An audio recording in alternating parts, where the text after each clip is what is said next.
It's 9:30, so I will call the meeting to order. As Mayor Lupton used to always say, the first meeting of September, and especially when it's on the first day of school for most kids, always felt to her like the first day of a new year, really, in a lot of ways. And I think especially when council only meets twice in the summer and there's weeks between council meetings, it sort of does feel like a fresh start again. So hopefully we're not too rusty, and we can get down to work and honor that new year feeling. First item of business is adoption of the agenda. Do I have a mover? Councillor Stewart. Moved by Stewart, seconded by Mitchell, that the agenda be adopted as printed and circulated. Is there any discussion? All those in favor? Opposed? That is carried. Having adopted the agenda, are there any declarations of pecuniary interest or the general nature thereof? Not seeing any. Minutes. Do I have a mover to adopt the minutes of the previous meeting? Councillor Stewart. Moved by Stewart, seconded by Mitchell, that the minutes from the August 7th, 2024 council meeting be adopted as printed and circulated. Is there any discussion? All those in favor? Opposed? That is carried.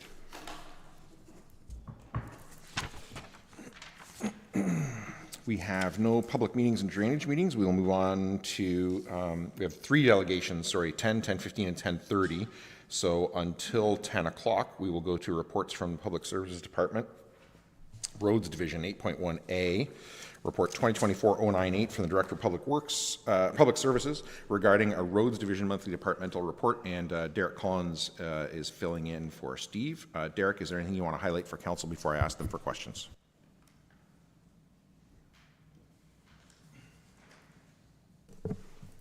No. Questions from council on the report?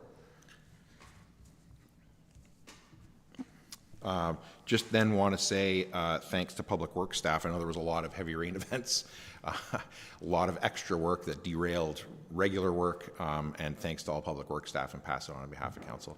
Anything else? Do I have a mover? Yeah. Councillor Stewart. Moved by Stewart, seconded by Mitchell, that report 2024-098 from the Director of Public Services be received and filed for information purposes only. Is there any discussion? All those in favor? Opposed? That is carried. And 8.2A, Recreation and Facilities Division, Report 2024-089 from the Manager of Recreation and Facilities, Manager Caldwell. Is there anything you want to highlight for council before I ask them for questions? Oh, Councillor Mitchell. Would it make sense to leave this until after we've had the delegation? Sorry, you're right. I jumped. I had made a note here to do that, and then some information come forward related to this. Absolutely. I made a note here to do that, and then completely ignored my own note and skipped over it. So thank you. That's why we're here. That's why there's five of us. So then 8.2B, Report 2024-099 from the Manager of Recreation Facilities, Manager Caldwell. Is there anything on that you would like to highlight for council before I ask them for questions? Nothing to highlight. Questions from council on the report? Not seeing any. Do I have a mover? Yep. Councillor Stewart. Moved by Stewart, seconded by Mitchell, that report 2024-099 from the Manager of Recreation and Facilities be received and filed for information purposes only. Is there any discussion? All those in favor? Oh, just Councillor Mitchell, sorry. No, I believe this includes the reports from the director of the camp, the person in charge of the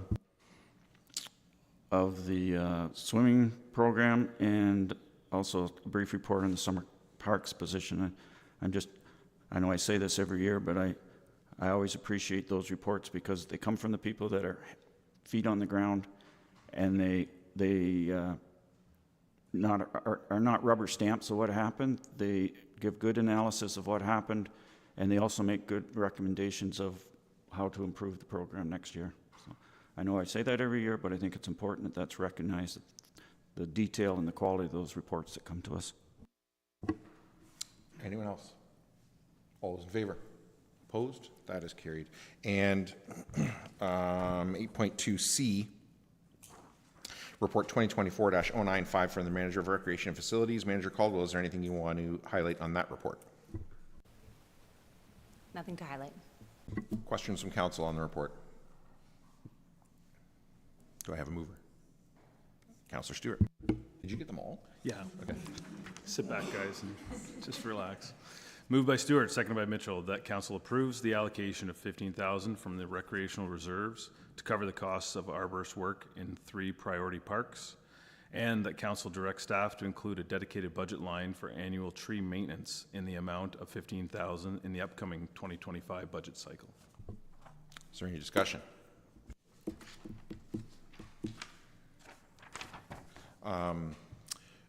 One question that I have for staff then, I guess, is around the $15,000 and allocation in the budget cycle. Is there liability, like potential liability, that is deferred by us doing this work that then would either show up in, reduced insurance costs or reduced likelihood of insurance claims?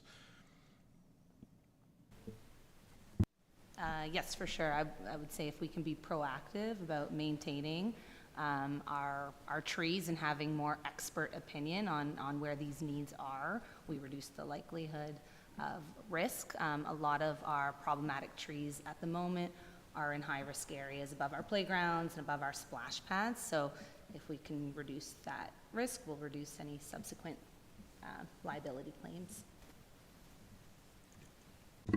Anyone else? All those in favor? Opposed? That is carried.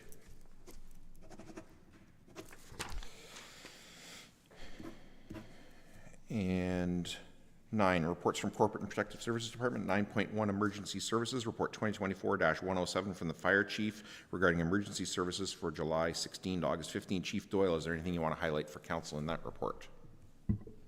Not at this time. Questions from council? Do I have a mover? Councillor Stewart. Moved by Stewart, seconded by Mitchell, that report 2024-107 from the Fire Chief be received and filed for information purposes only. Is there any discussion? All those in favor? Opposed? That is carried. And 9.2, Building Drainage and Bylaw Services, Report 2024-100 from the Chief Building Official Drainage Superintendent regarding monthly departmental activities. CBO Hughes, is there anything you would like to highlight for council? Nothing at this time. Questions from council? Do I have a mover? Deputy Mayor Gray. Moved by Grigg, seconded by Mitchell, that report 2024-100 from the Chief Building Official Drainage Superintendent be received and filed for information purposes only. Is there any discussion? All those in favor? Opposed? That is carried. And 9.3, Financial Services, Report 2024-102 from the Director of Finance regarding the 2025 budget public meeting schedule. Director Larder, is there anything you want to highlight for council before I ask them for questions? The only thing I'd like to highlight is that we have requested a special council meeting on November 27th, but I haven't added in here that that's also the Oxford County's council meeting that day, so I leave it up to council for discussion. Any questions on the report? Councillor Mitchell. So if there's a potential conflict, council is a daytime meeting. They're all All Canada Council meetings Okay. are 9:30 a.m. so we could potentially make that a 6 p.m. meeting if required. And I know last year we put in a special meeting and then it wasn't required because we had advanced quickly enough. So I guess the motion would be to adopt it. I would make an amendment that the potential November 11th meeting would be at 6 p.m. as November 27th meeting would be at 6 p.m. as opposed to 9:30 a.m., which is in the report.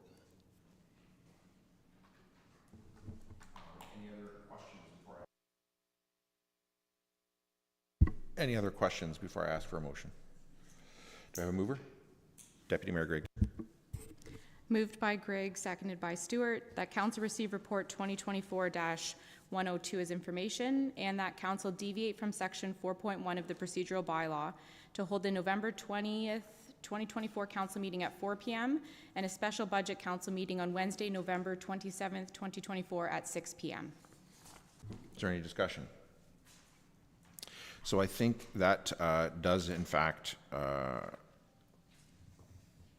work for county council, should be fine. It's a day meeting for county council, not a special budget meeting on that day for us, so I don't think there's any reason that I could not be here for 6. So thanks to council for suggesting that. Any other discussion? All's in favor? Opposed? That is carried. And 9.3B, Financial Services Report 2024-106 from the Director of Finance regarding the new structure for the Ingersoll Rural Cemetery. Director Larder, is there anything you want to highlight for council in that? No, nothing else to add. Questions from council on the report? Councillor Mitchell. And I apologize, I didn't ask this beforehand.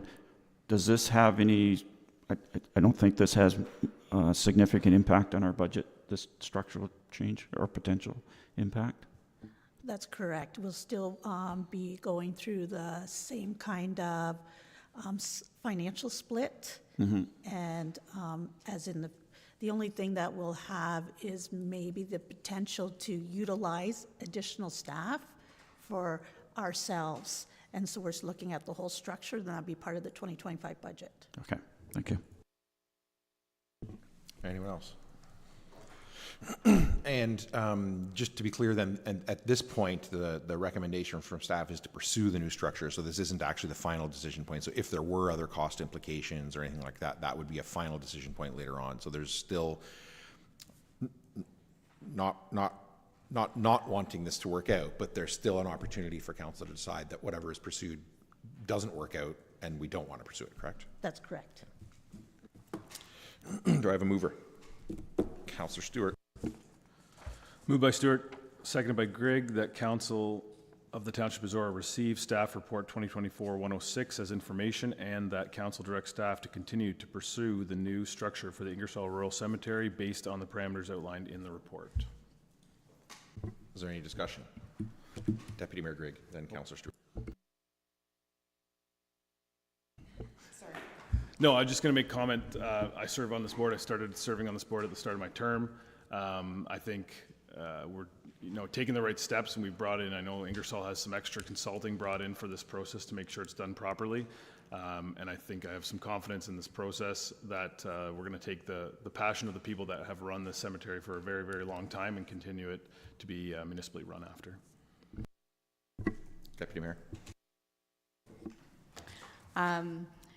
Just briefly, it's great to have this report come forward, sort of, so we're endorsing for staff to continue working on this, but that the details will still be finalized. I know that this has been a complex discussion with a lot of history, and so it's fantastic to see it coming forward to this point, and hearing from Councillor Stewart about his confidence in the process. Yeah, I'm in full support of this. Any other discussion? All those in favor? Opposed? That is carried.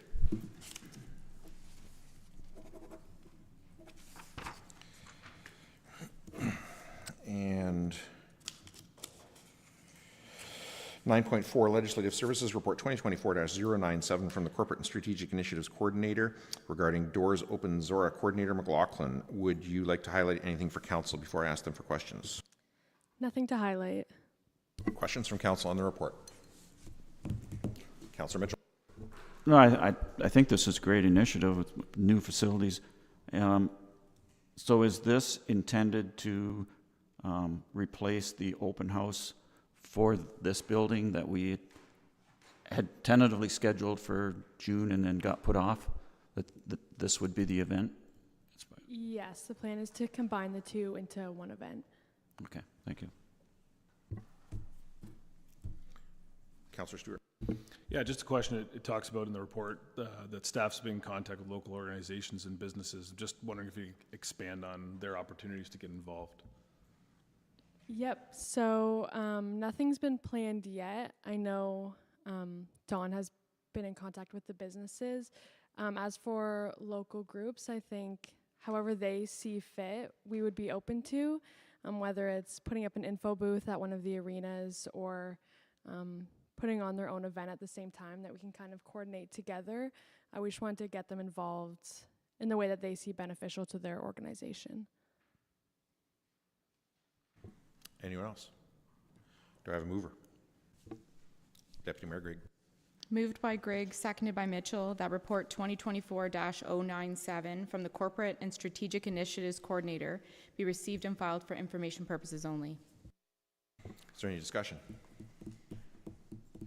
I just think this is a fantastic idea. I think residents of Zorra have paid for, in particular, 2 new facilities that if they know about them, I think they will be proud of them. Certainly the people that I've toured ZMF and ZMC with are very happy with them.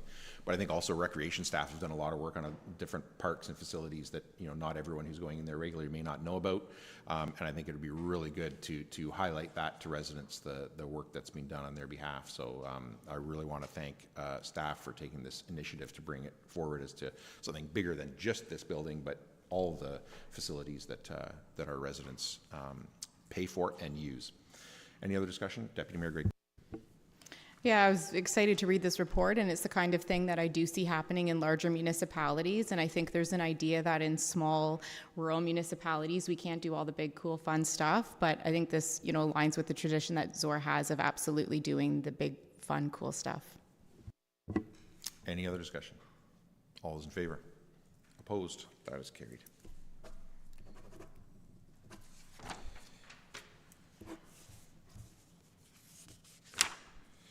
And 9.4B, Report 2024-096 from the Corporate and Strategic Initiatives Coordinator regarding Energy Management Planning. Coordinator McLaughlin, is there anything you'd like to highlight for Council in that report?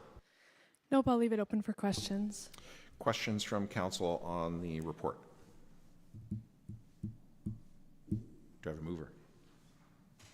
Deputy Mayor Greg. Moved by Grigg, seconded by Mitchell, that report 2024-096 from the Corporate and Strategic Initiatives Coordinator be received and filed for information purposes only. Is there any discussion? Councillor Mitchell. A few comments. I was very interested in the results of this report, and it's a fact of life that if you're providing services, you require energy. And if you look at worldwide, the only time that energy consumption has been reduced is when there's a major recession or during COVID.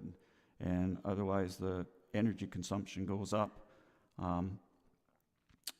The chart, the 5-year summary of energy consumption chart, which is on page 236 of the agenda, I found very interesting that the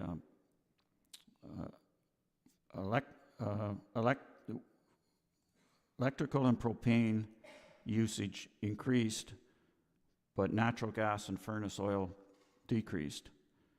But more importantly on that chart, and even though we were using more energy, because we've expanded our facilities, I presume the greenhouse gas emissions and the energy intensity both went down fairly significantly over the last 4 years or 5 years that are in the report. And it will be interesting to see once we get the ZMF and the ZMC fully online what impact that has on energy usage and emissions and intensity.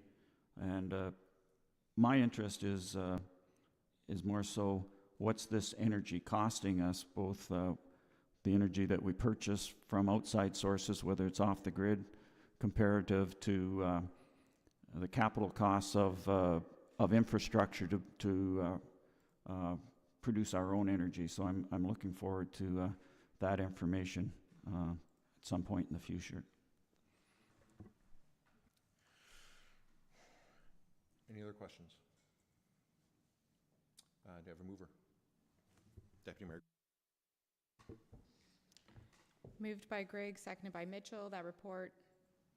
Did I already read this? I did. Yeah, my apologies. I read that.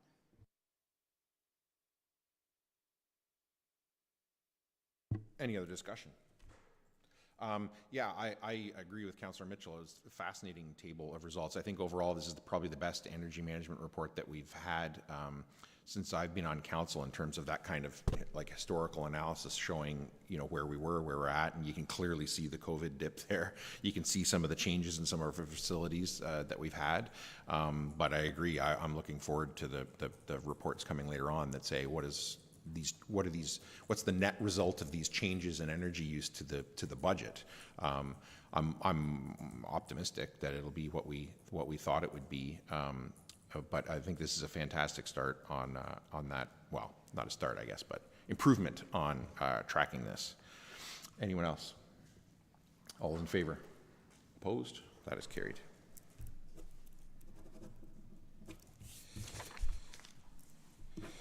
And 9.4C, Report 2024-093 from the Legislative Corner Deputy Clerk regarding municipal alcohol policy updates. Deputy Clerk Wetlaufer, is there anything you'd like to highlight for Council?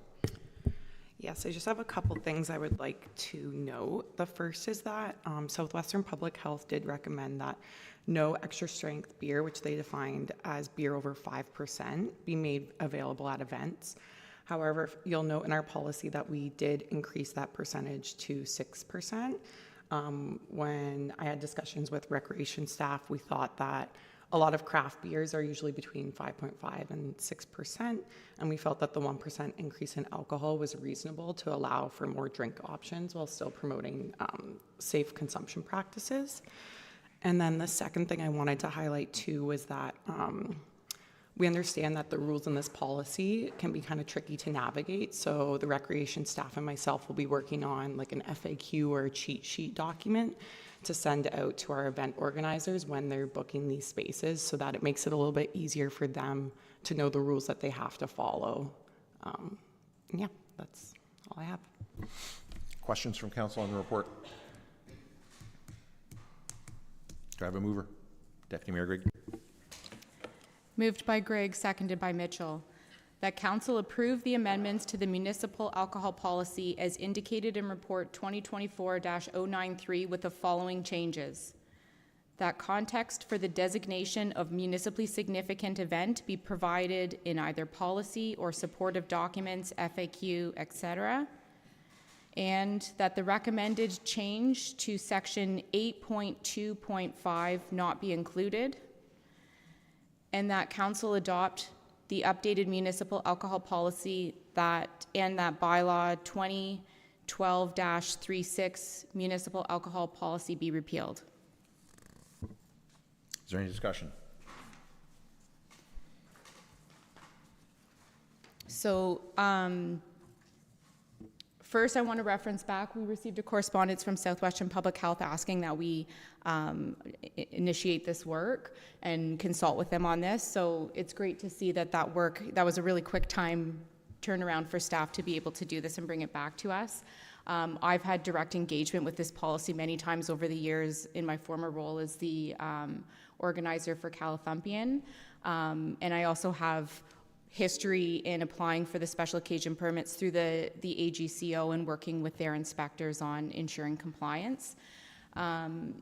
The majority of the recommendations, I think, really enhance the policy, and as indicated by staff, the FAQ document that will be provided for event organizers to help highlight some of those key compliance pieces, I think is going to be probably the most beneficial thing to come out of this review to enhance the safety for our events.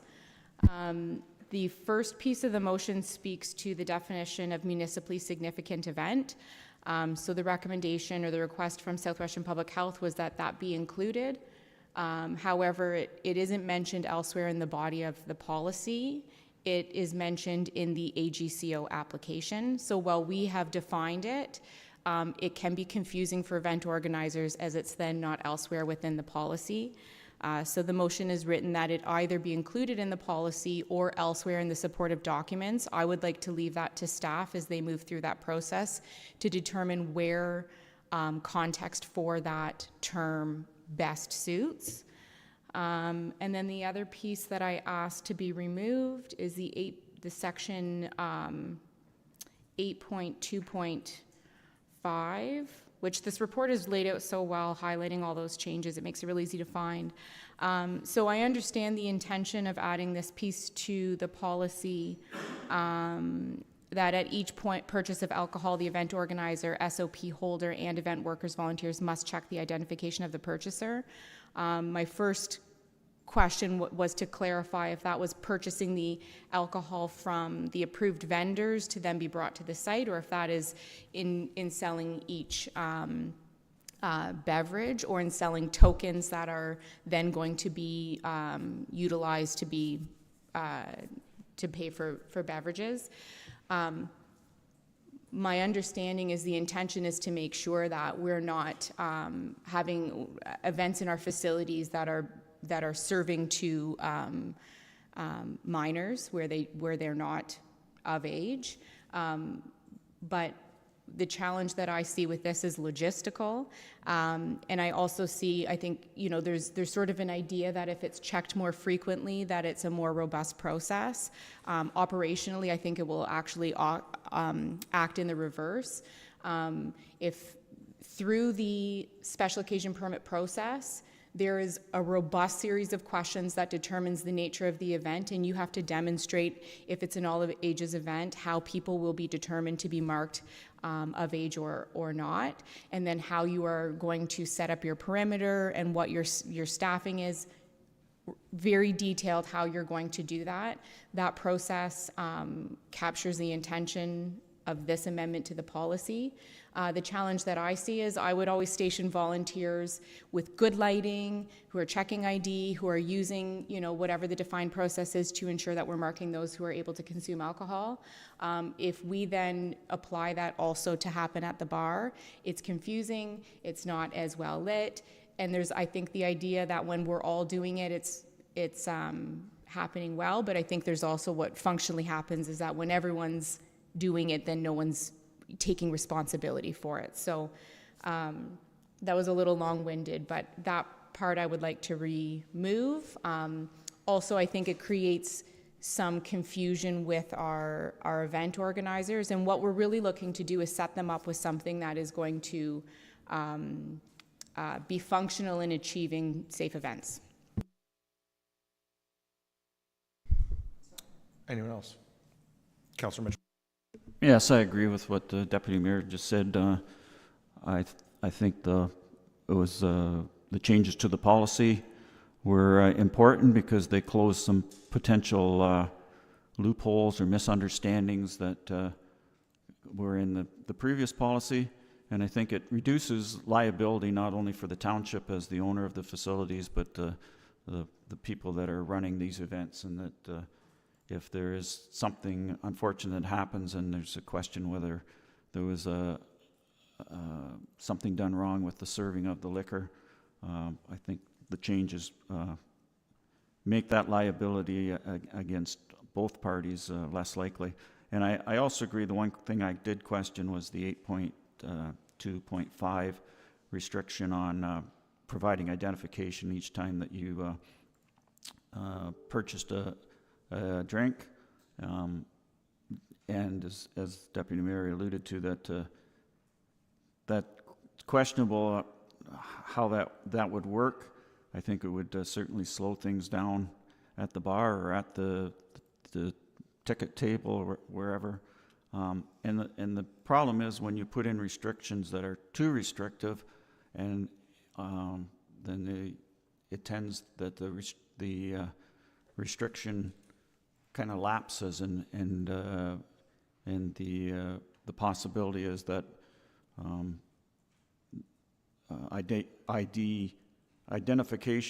finding identification becomes less a priority than more a priority. So I agree and support the motion to make the changes to the policy as amended by the motion. Any other discussion? I just have a question for staff then on removal of 8.2.5. I'm assuming that staff recommended this because on consideration of the recommendations from Southwestern Public Health and looking at the AGCO, I thought it was a good idea. What does staff think is the risk of of taking it out? What's the downside risk? I totally agree with the practicalities that have been talked about. I get that. I'm just wondering what the downside risk is of removing it. Honestly, I don't think that there is a downside because at all of these events, we do require wristbands anyways to identify if they're over 19. So there already is that level to identify them. So not having it in here, I think that there's already another mechanism to make sure that the servers are only serving those with the wristbands. So we require the wristbands, so that means somebody's ID is presumably being checked before they get the wristband, and it assumes that somebody isn't switching the wristband, et cetera. So in theory, this would be a redundant check, in fact. Yeah. Another option too is that the AGCO also requires that anyone like under 25 is ID'd. So that's also a part of this. It's just not in our policy, but it's a part of the AGCO rules, which these event organizers also have to adhere to. Thank you. Any other discussion? All those in favor? Opposed? That is carried. And we're at 10:01, so we're going to switch over to the delegations. And the first delegation up is Liz Wismer-Van Meer, a manager of communications, Big Brothers Big Sisters of Oxford County, Big Brothers Big Sisters Month. And if I could ask you to come up and take a seat there, and you will be looked after for your presentation, and I will turn it over to you. As I remind every delegation here, you can safely assume that this council's done their homework and read what you submitted, and I'll turn it over to you to highlight what you want to highlight and leave time for them to ask you questions. Perfect. Thank you very much. Good morning, Mayor Ryan, councillors, and staff. There's been a few times where I've tried to, when you're saying in favor, I keep wanting to put my hand up, being a councillor in a local council as well. So as Mayor Ryan said, my name is Liz Wismer-Van Meer. I'm the manager of communications at Big Brothers Big Sisters of Oxford County. I've been with the agency for close to 6 years now. This role I've been in for a couple of years. Before that, I was doing fund development and resource development, and that was through our amalgamation. We were separate agencies, Woodstock and District, as well as Ingersoll, Tilsonburg, and area. In 2019, we became one agency, and that is when I moved into the role of Resource Development Manager. As you mentioned, we are talking about Big Brothers Big Sisters Month. As you can see, each September, this is recognized across Canada. September 18th is National Big Brothers Big Sisters Day. It's celebrated, as I said, throughout Canada. And we do take the time to celebrate the phenomenal work of our volunteer mentors, but we're also raising awareness of the increasing need for mentors. For over a century, Big Brothers Big Sisters mentorship programs have inspired thousands of Canadians to help youth realize their potential.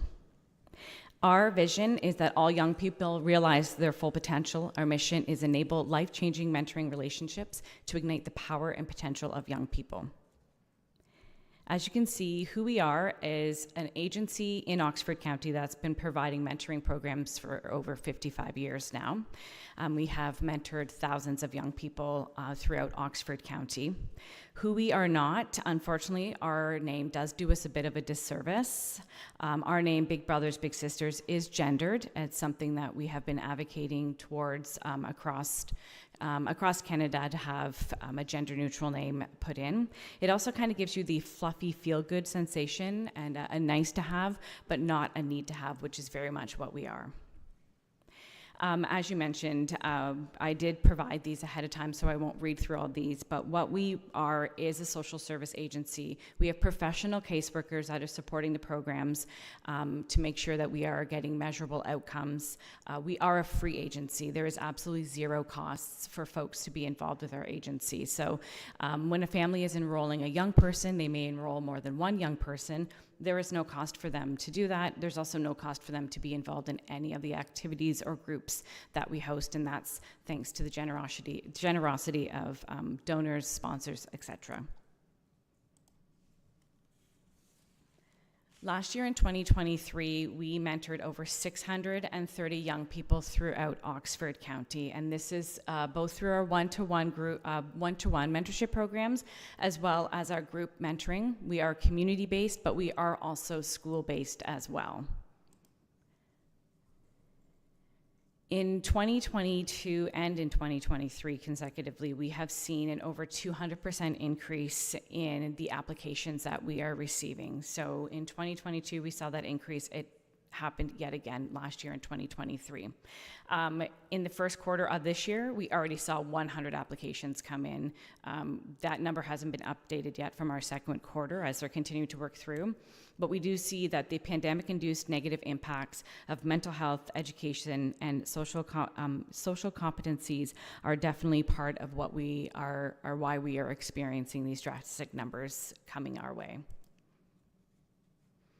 So a quick breakdown of what our numbers look like for our wait list. Of course, as these applications come in, we don't always have mentors to match these young people with right away. So we do have a wait list, unfortunately, that sits right now at about 150 young people in Oxford County. Keep in mind that is not including our school-based programs. So young people that are waiting for an in-school mentor, a literacy mentor, or are enrolled to participate in our group programs in the schools, such as All Play, Go Girls, and Game On, those youth are not in these numbers. So in Thamesford and in Dorchester, as much as we know they're not in Zorra Township, we're assisting, this young person's been waiting for a few years now. London had to close their programming for enrollment. So we assisted a few young people in that time just because of their geographical location. They were close enough that we were able to assist them.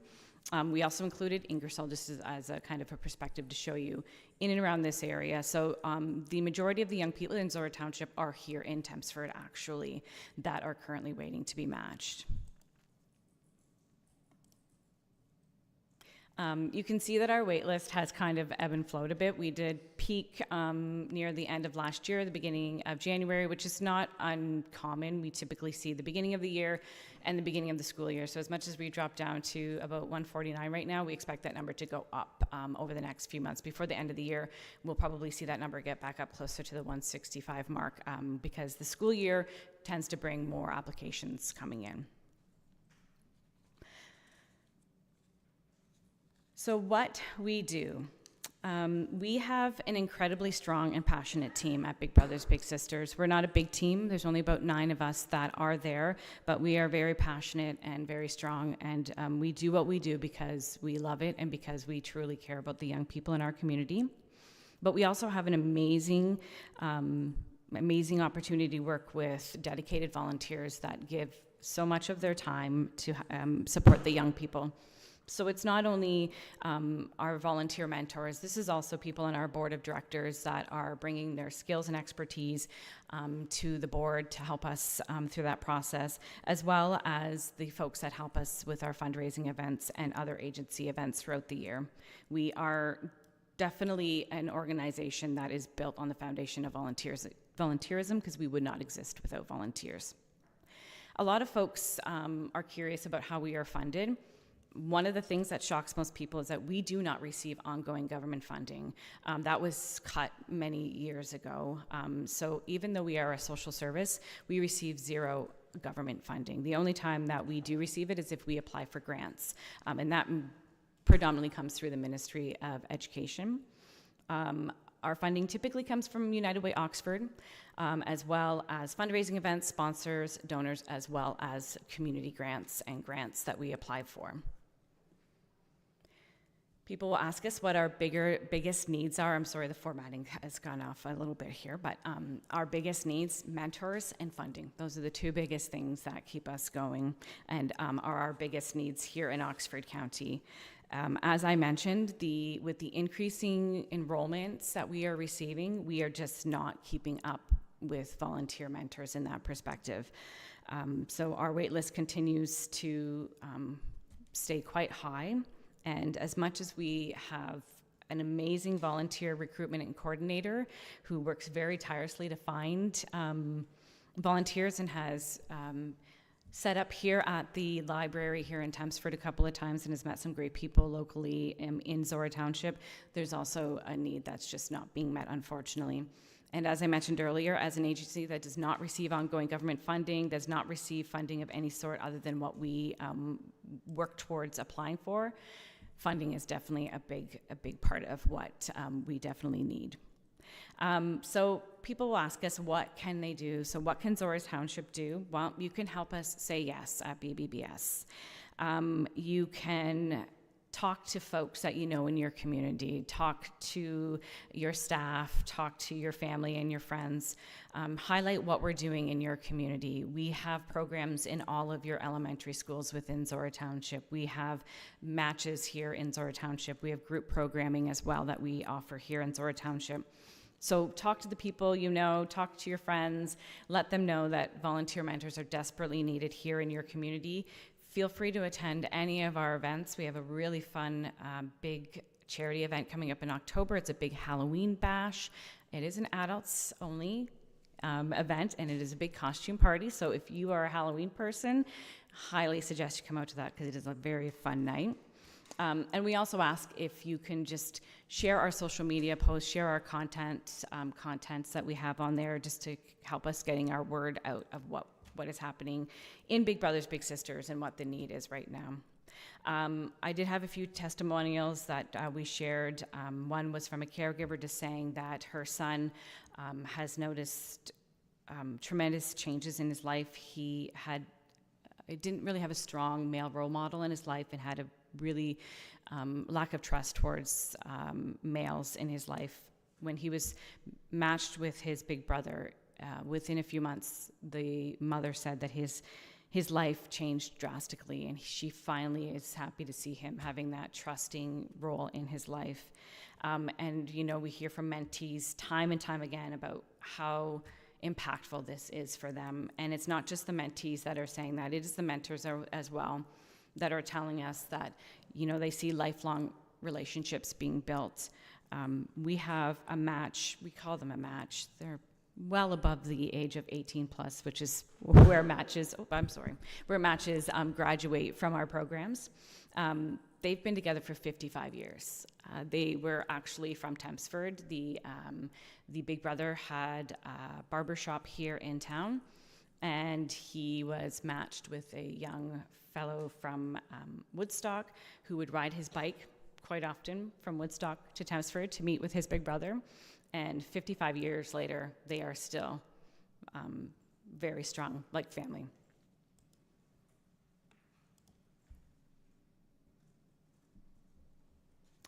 So mentoring youth is more than just giving our time. It's the investment in the future of our communities. Together, we are creating meaningful change for those who need it the most. So we're asking you to join us in shaping futures across Zorra Township and Oxford County.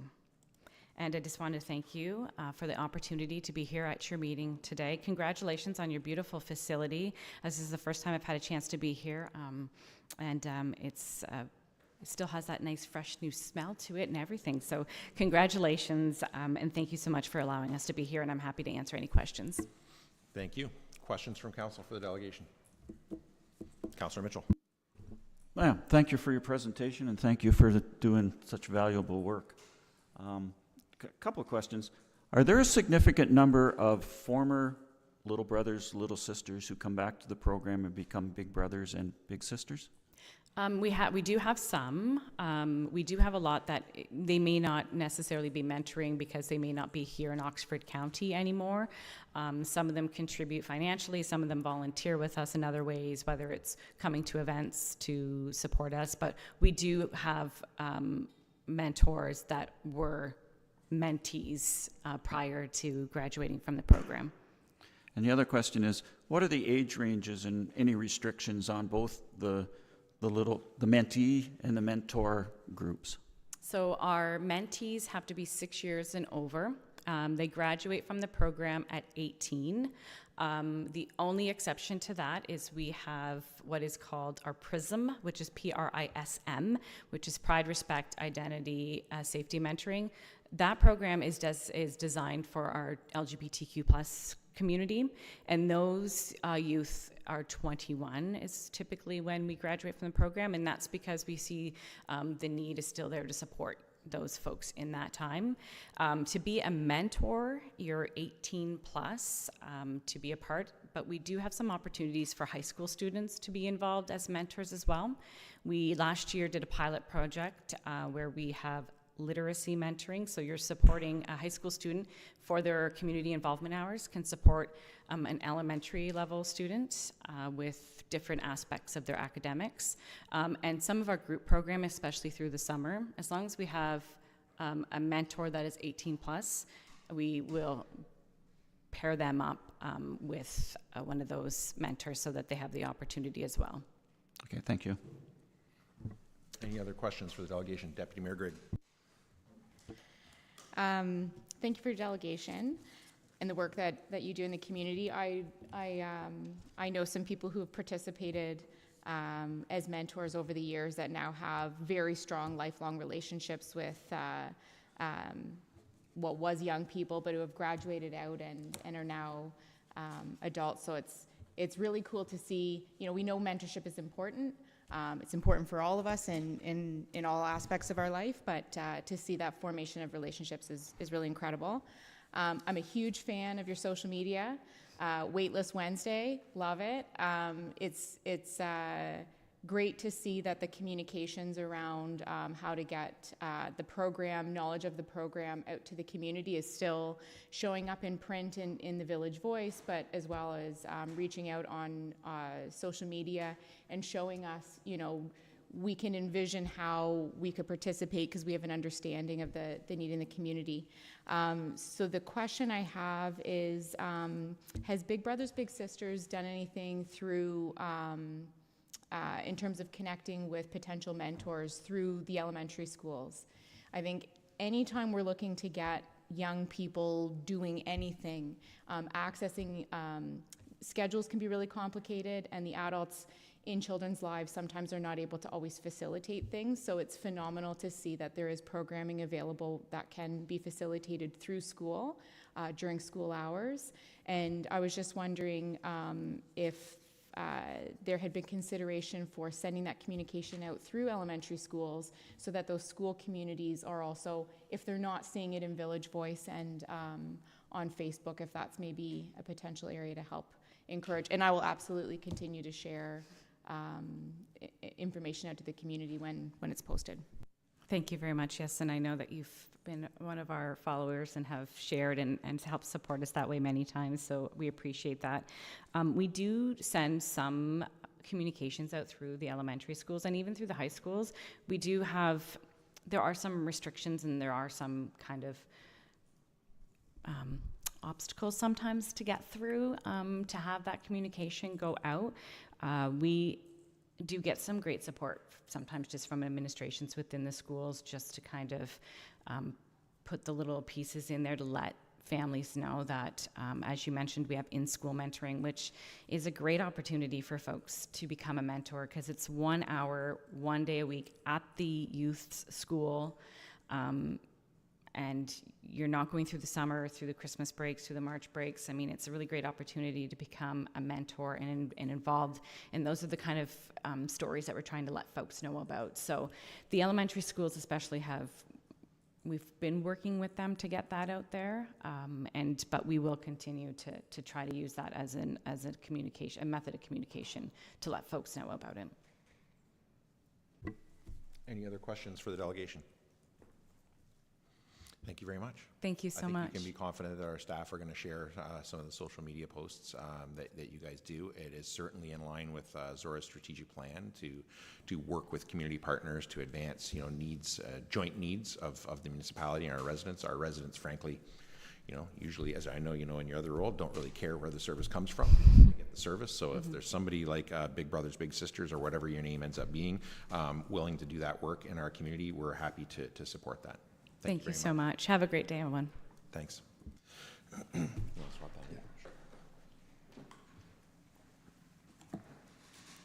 just going to make a quick attempt to solve that microphone technical problem, and then we will move on to Helmut Schneider from ProWind Canada Incorporated on a vision for a sustainable community. Just before you start, just the same reminder that I gave to all delegations. Assume that this council's done their work, read the material, hit the highlights, and they will have questions for you.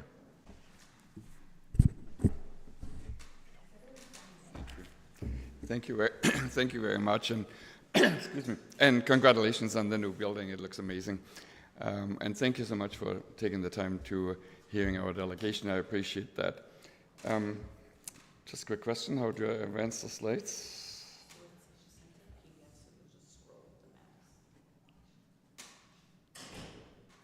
Just like that? Okay, thank you very much. Yeah, so I want to talk quickly about our vision for sustainable community in Oxford County. But I want to first start by, please allow me to introduce our team. Provind Canada has been in Canada since approximately 2008. We have been developing wind and solar energy in this community since that time. I'll talk a little bit more about specifics on the energy development that we have been able and allowed to do here. Our team since its inception has now grown to worldwide to 185 team members. We have 6 team members in Canada, 12 team members in the Netherlands, and then a few smaller groups in Romania and in the US as well. The expertise in the teams that's been represented is in all of these categories: landscape management, electrical engineering, construction, meteorology, geography, biology, technical systems planning, mechanical engineering, law, economics, accounting, psychology, and data analysis. Then the reason I say that is because I want to quickly show that we are a team, we are a company, a developer that is developing the entire cycle of renewable energy development. Our shared vision is that we develop renewable energy systems to ensure clean environment for humanity and nature, and providing communities with access to affordable energy. And we are partnering in almost any one of our projects with a community co-op. Here in Oxford County, it's the Oxford Community Energy Co-op, which has the vision to be an enabler for a more vibrant and sustainable Oxford County community. The ultimate goal of the cooperative is to support sustainable and joint energy generation from renewable energy sources that are owned by the community and thus allowing shared benefits within the community. Our capabilities, quickly, again, we are not a developer that are developing projects and then selling them off, which many developers do because that's their expertise. We have, over the almost 20 years that we exist, developed the expertise to do the planning, the developing, the permitting. We also include community ownerships, First Nations consultation, municipal participation, financing, community engagement, construction, operation, and then by doing so, creating local economic benefits and environmental benefits. It is our goal, and in most cases, it is our practice to do the entire development, but continue to own and operate the facility together with the community over the life cycle of the entire project, be it both wind or solar. We are a local developer. We, in fact, are the only local developer in Oxford County. We do have an office in Woodstock in Oxford County. We have a local project in Oxford County, and we are engaging locally in various ways. Here, there's a couple of pictures of a group from Norwich that came to one of our turbines to just look at that, to ask questions. And then on the right lower portion is people from our team planting trees in the local area. This one is the Hodges Pond area that we're helping to revitalize, and I'll talk a little bit more about that in the future. And again, it's not just putting money into the community, it's actually knees in the dirt and planting trees and being part of the community. I quickly introduce our local project, and the reason that we have, or the fact that we have a local project might be able to create greater credibility to what we are saying, because whatever I'm saying here today, we have done and continue to do in our project that we have in Oxford County, which is the Gunsell Wind Project that was initiated in 2016, has been operating for 7.5 years flawlessly, as long as the wind was blowing. And we continue to be good members in that community. We have a great relationship with the landowners, and I encourage any landowner that we talk to to actually meet with the landowners that we've had a 7-year relationship with and ask them the tough questions, because of course we could be biased, right?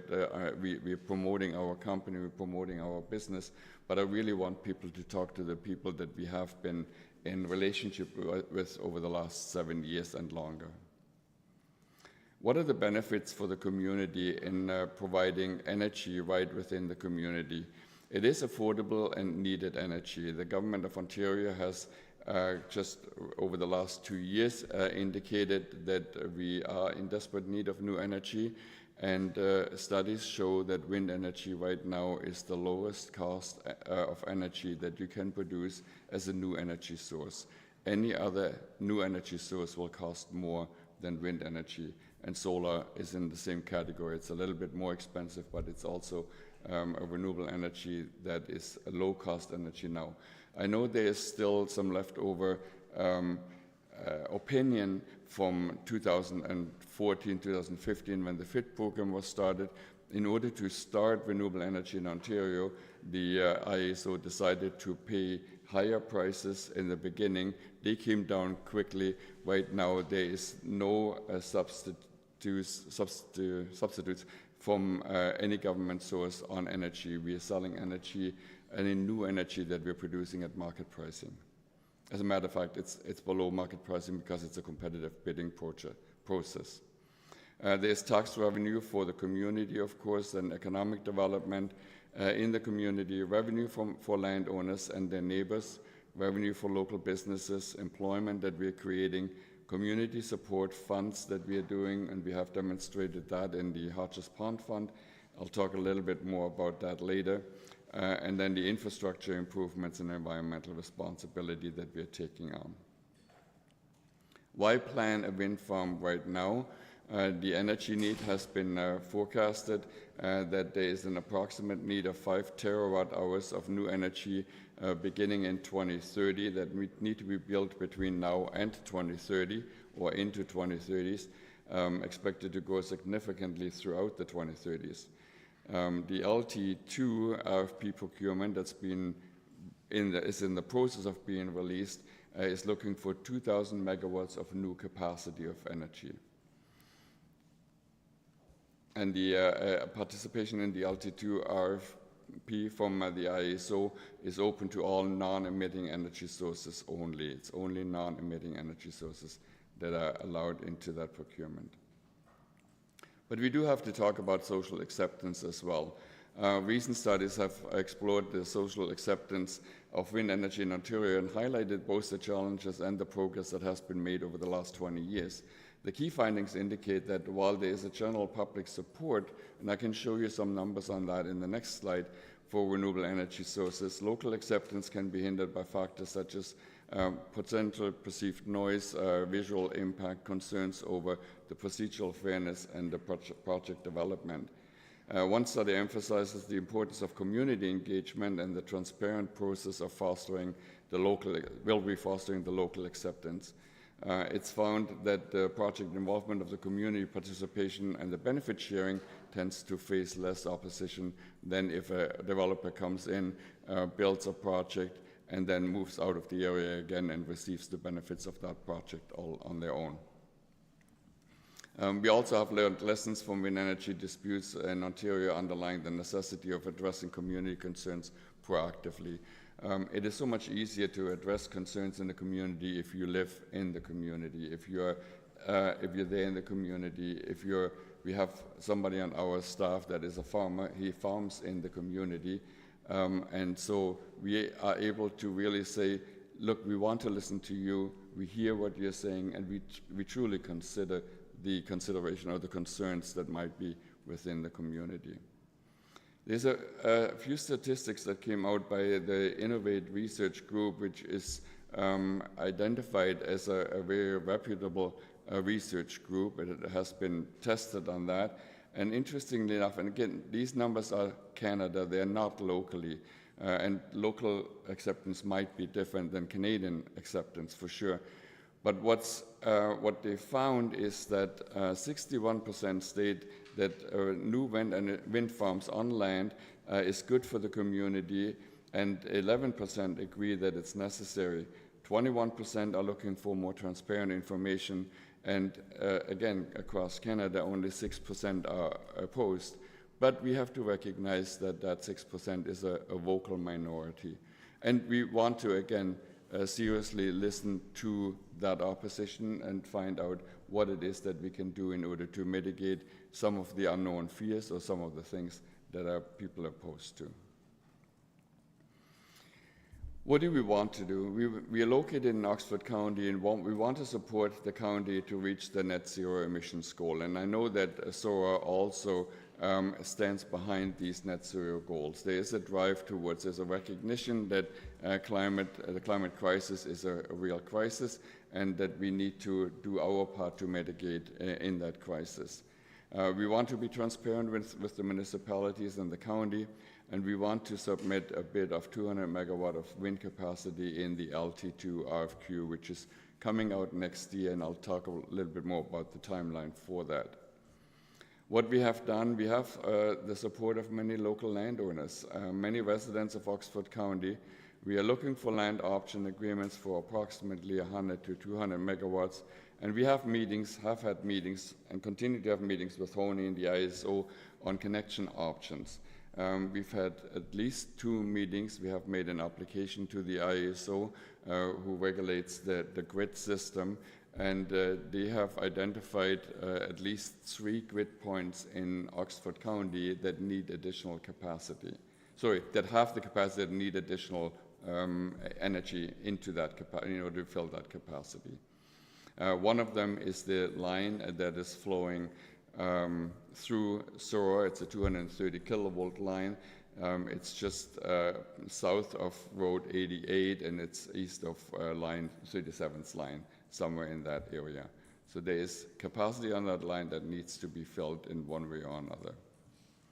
What we need to do is we need to seek input how to do meaningful community engagement and consultation. Of course, we need municipal support. That is one of the requirements for any new energy procurement. And we want to provide all the resources necessary to support the municipality in the permitting process throughout the building of a wind energy facility. We do have a community engagement plan. Let's just move up a little bit. On the municipal side, we do have council meetings in September. We started in August and then September. And we will have additional council meetings throughout the fall and winter and throughout the entire development process. We want to make sure that we hear what council needs, what council is recommending, so we can appropriately adapt to that. We do have set up a website where we will have project updates if we do launch a project. We also have live question and answers, where questions are being answered within 24 hours. And then we make milestones and announcements and news on that website. We will engage in community consultation. We are providing community or information packages to farmers in the area that we have identified as a potential area for new wind development. We also want to make sure that we have the information meeting with the public at the time when we know where we want to develop a new wind development. Community meetings in the fall and the winter, open houses at Gunsill. And with that, I want to also, at the end of this, extend an invitation to this council to attend an open house event specifically for this council. No public, no media. It's just I want to extend that invitation to come to one of our wind turbines, just to see it, to feel it, to experience what it feels like to be at a wind turbine. And then in the winter we will have some media releases. We also include First Nations consultation in our information or communication plan. We want to communicate with community leaders and then also build at least 3 focus groups. One a farm ownership focus group, a rural living focus group, and Zorra business focus groups. Those focus groups are more like to find out what is the voice in the community and how can we adapt to that, to those needs. Quickly on the project timeline, we are in the what we call a pre-development phase, where we just feel out, is there interest in the community? Is there even possibilities in the community? So we have established a wind map of the area of a certain area of Zorra Township, mainly in the area that I described where the transmission line is. We have also laid out to see how many people live in that area, and we have started to talk to landowners in that area. We talked to about 11 landowners. We had one landowner meeting with specific landowners that said that they would be interested to talking to us, but we have no commitment. We did not ask any commitment from landowners. We wanted to make sure that we inform council first of what we are planning to do, what our vision is. That is 2024. Development, if a wind energy is being developed in this county, it would take approximately 2.5 years throughout the permitting and developing phase. The construction takes pretty well exactly 1 year, quite a year or maybe a year and 2 months. And then the start of operation has to be done before March of 2030, according to the ISO. So any new development needs to be starting that, because that's when the energy is needed. Just again, from a high-level timeline perspective. And with that, I hope I was not too long-winded. I really want to leave time for questioning. The questions that we have is, how can we gain your trust? How can we gain the trust in the community? What is the path for meaningful community consultation? We know what the checklist is. That's not important to us.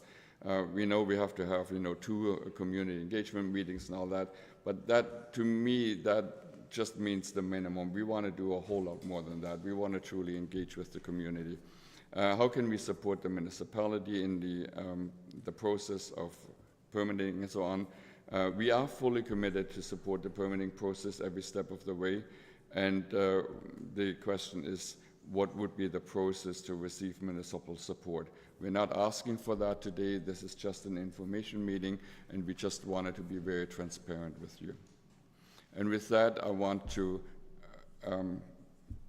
close here, but I do want to extend an invitation to visit the Gunsell Wind Farm if there is a desire to do so. Thank you. Staff have made a note to reach out, and we'll schedule that, and then it'll be up to individual members of council whether they want to attend or not, but we will make an attempt to schedule something and make it available to them. Questions from council for the delegation? Councillor Mitchell. Okay, first of all, I'd like to get some more information about the towers themselves and the other infrastructure that's involved in these turbines. How high are the towers to the pivot point, and how long are the blades? The towers in Gunsell are 99 meters high, and the blades are 43 meters. Those are 1.8 megawatt towers. They would not be efficient anymore today. We're talking about larger capacity in wind turbines. The tower height would range between 123 to 144 meters in height. Blade lengths at approximately 65 to 70 meters long. Okay. What are the towers and the blades made of, and where are they manufactured? Most of the towers worldwide are manufactured in Europe, either in Norway, Sweden, or Germany. What are they made of? The steel of the towers, at least from Gunsell, we procured here in Ontario, in Ontario from Windsor. The tower itself is either a steel or it's a composite of concrete and steel. In Europe, they very often now build concrete section first and then the steel section on top of that. The blades are a composite material, and the nacelles are like there's a gearbox in there, and there's gears and generators inside the nacelle. What are the minimum setbacks for the towers from the nearest road, the nearest residence, the nearest building, and the nearest property line? Here in Ontario, there is a guideline that the tower must be at least 550 meters away from any non-participating residence.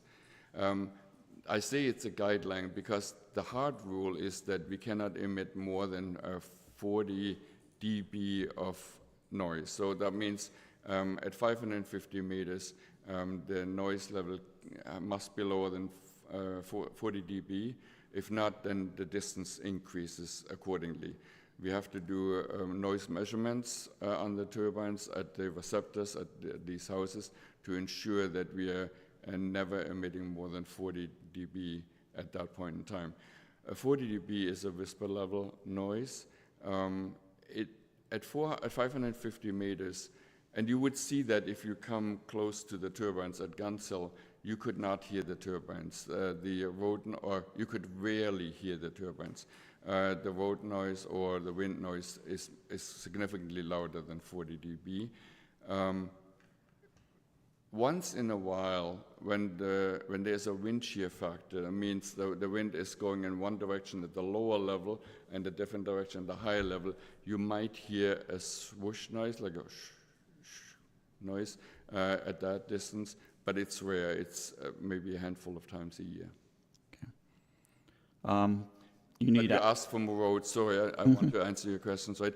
You asked from roads as well. The distance, the latest distance, and it has not been confirmed yet, is that the tower has to be at least tower height plus blade length from the road. Okay. You need access roads for these turbines. How long, how wide, and how deep is an average access road? The access road is approximately 5 meters wide. The length depends on where the turbine is located.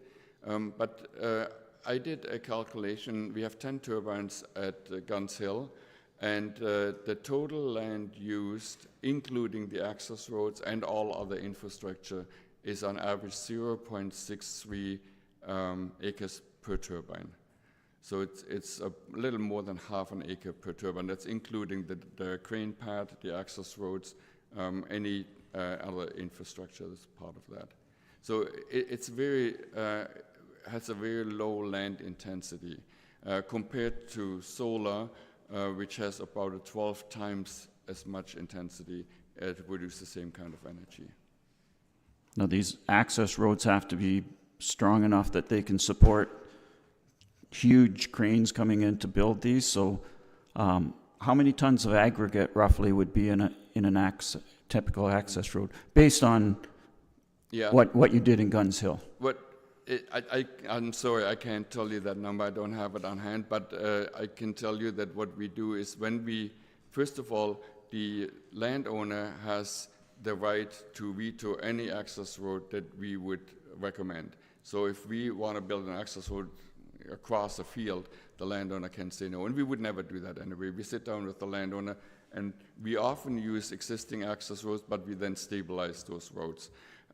Those roads will be stable enough for a full truck. So quite often what we see is the landowner actually then uses that same road to bring out their harvest out of the fields. Yes, they have to be stable.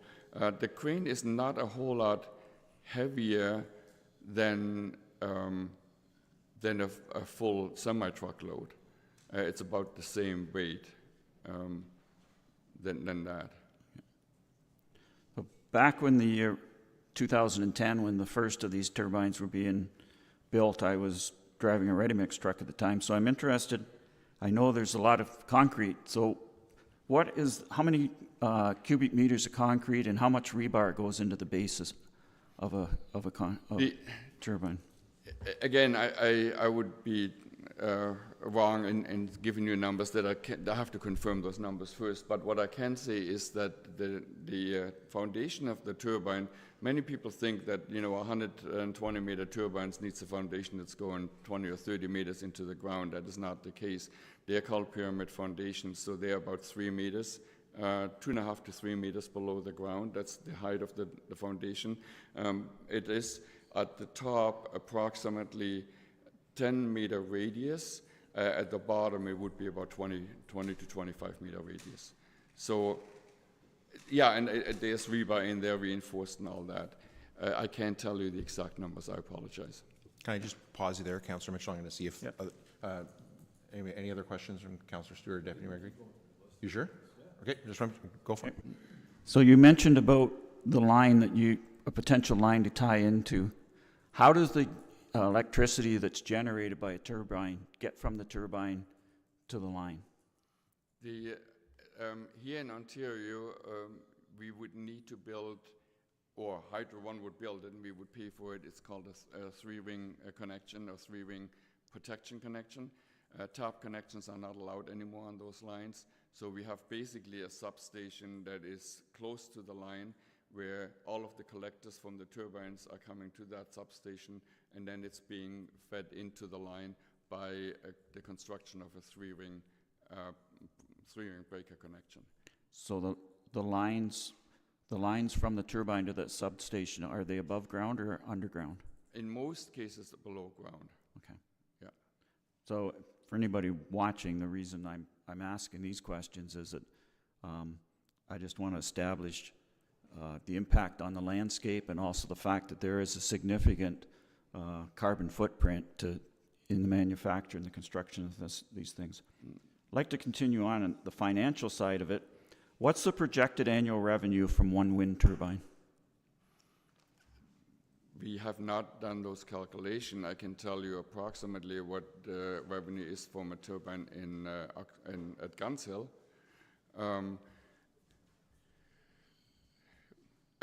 The gross revenue in Guns Hill is approximately roughly $1 million per turbine. But then, of course, because we need to pay finance costs, we need to pay the interest on the finance cost, and we need to pay the maintenance and the insurance and all of the costs in there. But yeah, the gross revenue is approximately $1 million. These turbines probably are higher in gross revenue. I mean, they produce more, but the revenue itself will be lower, the cost or the payment per kilowatt hour. Okay. Mm-hmm. Okay. How much would the farmer receive in annual rental payments for one wind turbine? We pay 3%. We pay a minimum to the farmer because we believe that the landowner, even if the turbine is down for maintenance, should receive an absolute minimum in order to make sure that it's a viable option for them. And but we are calculating the revenue on 3% of the gross revenue. And what would the minimum be? The minimum is $25,000.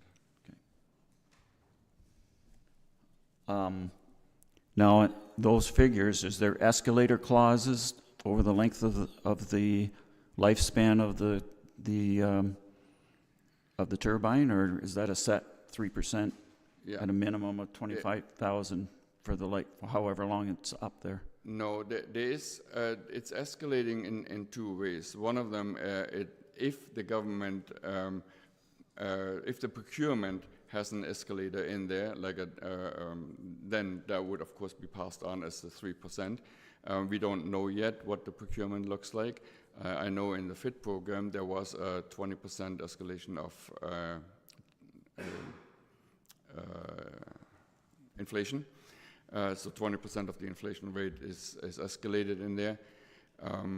In this, we don't know yet, but the other escalator is that after 18 years, we are increasing the 3% to 4%. Okay. And the logic behind that is that most of the wind farm will be paid off, so we have the opportunity to give more to the landowner. You mentioned insurance. What's an annual insurance premium, and who pays it? We pay the insurance premium, and it's impossible to predict. I know what it is at Guns Hill, but it's impossible to predict what it will be in this situation. What's the expected lifespan of a wind turbine? 30 years. Okay. Quite often, right now, the government, because we need this extra energy, the government is asking wind farms that have operated 20 years to consider increasing the output of the wind farm by either putting a larger generator inside the same wind farm or in some way increasing the output because the energy is needed so badly. We would not be affected by this round, but the ISO already said any contract that expires by 2028, 2029, and 2030, they will now be receiving requests for increasing capacity. So even so, a wind turbine can easily operate for 30 years. it is often that after 20 or 23 or 24 years, that there will be a new negotiation with the county, with the landowner to see can we increase the capacity or even just put the same capacity in but new equipment in order to make it more efficient. Including the turbine structure, the access road, and the infrastructure to connect to the grid, approximately how much does it cost to build a turbine? We have not done the calculation for these new turbines. I know at the Gunsill it costs $7 million per turbine. But these larger turbines are significantly more expensive. And as everybody knows, prices have increased like significantly. Honestly, I cannot give those numbers because we have not done the calculation yet. Okay. But you said 7 million, so 10 million would not be out of line? I cannot say that. I don't know. Given the increased size and, okay. What's the projected cost to tear down a wind turbine and remove the base and access road when the turbine reaches the end of its lifespan in 30 years? Yeah, contractually, we are fully obligated to carry all the cost and all the work to take the turbine down, take the foundation down below 3 feet below the ground. We decompact the soil to make sure that everything is plantable again like it was before. That is an obligation we have. The way we meet this obligation is by putting funds into an escrow. And that, again, is in the contractual agreement with the landowner, so the landowner is guaranteed that they never carry that burden, or that the county never carries that burden. We have to do that.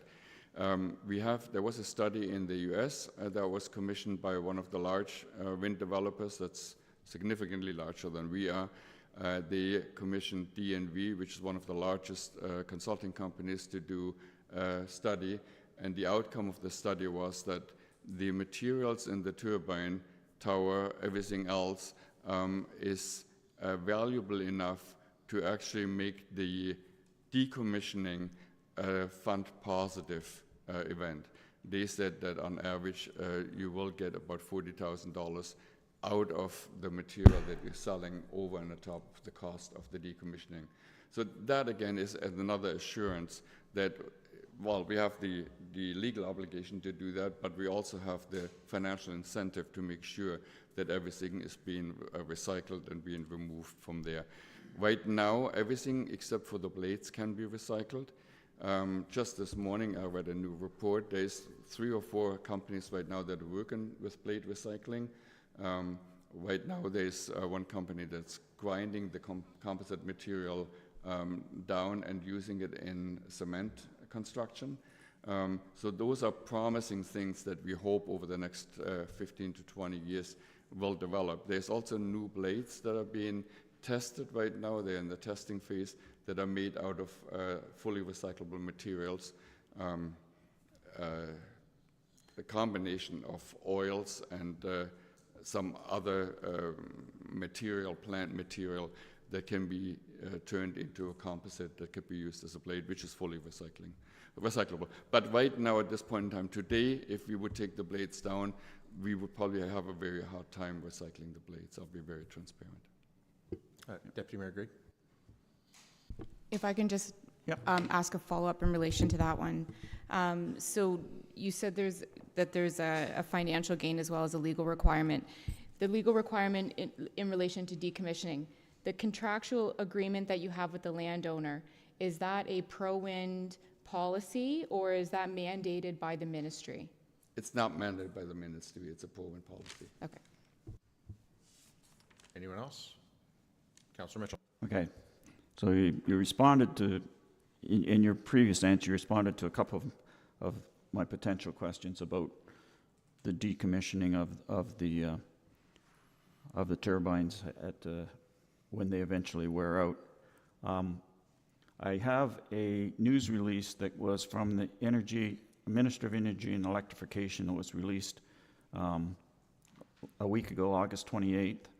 I'd like to read briefly from it as context for my next few questions, and I stress briefly. The first part was about the second long-term procurement will plan the future energy initiatives in communities that provide consent while protecting prime agriculture areas, including requiring energy project developers to receive municipal support resolutions to ensure local support and consent for new projects. And my question was going to be, are you looking for any support from us today? And you've already said that no, that today is just an information, so you answered that question already. The other part is the bullet points that were included in this new release, which are the key points as far as this procurement process that the ministry is laying out. And it says, prohibiting all projects in specialty crop areas, incentivizing projects located in Northern Ontario, and those which avoid prime agricultural areas, along with the plan to unlock crown lands for renewable energy. Incentivizing economic opportunities for projects with or by Indigenous communities on whose traditional territory the projects are proposed. And requiring agricultural impact assessments for projects that are permitted on all prime agricultural areas. And I noticed in your slide on development activities that agricultural impact assessments were not included, but that may be because this was only a week old and your presentation was presented before that. So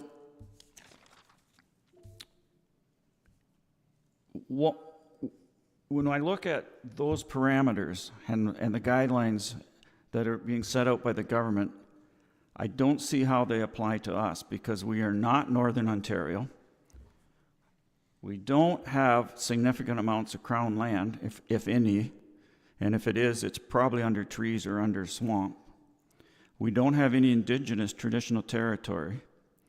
But what we do have is some specialty crop areas, and what we really have is lots of prime agricultural land.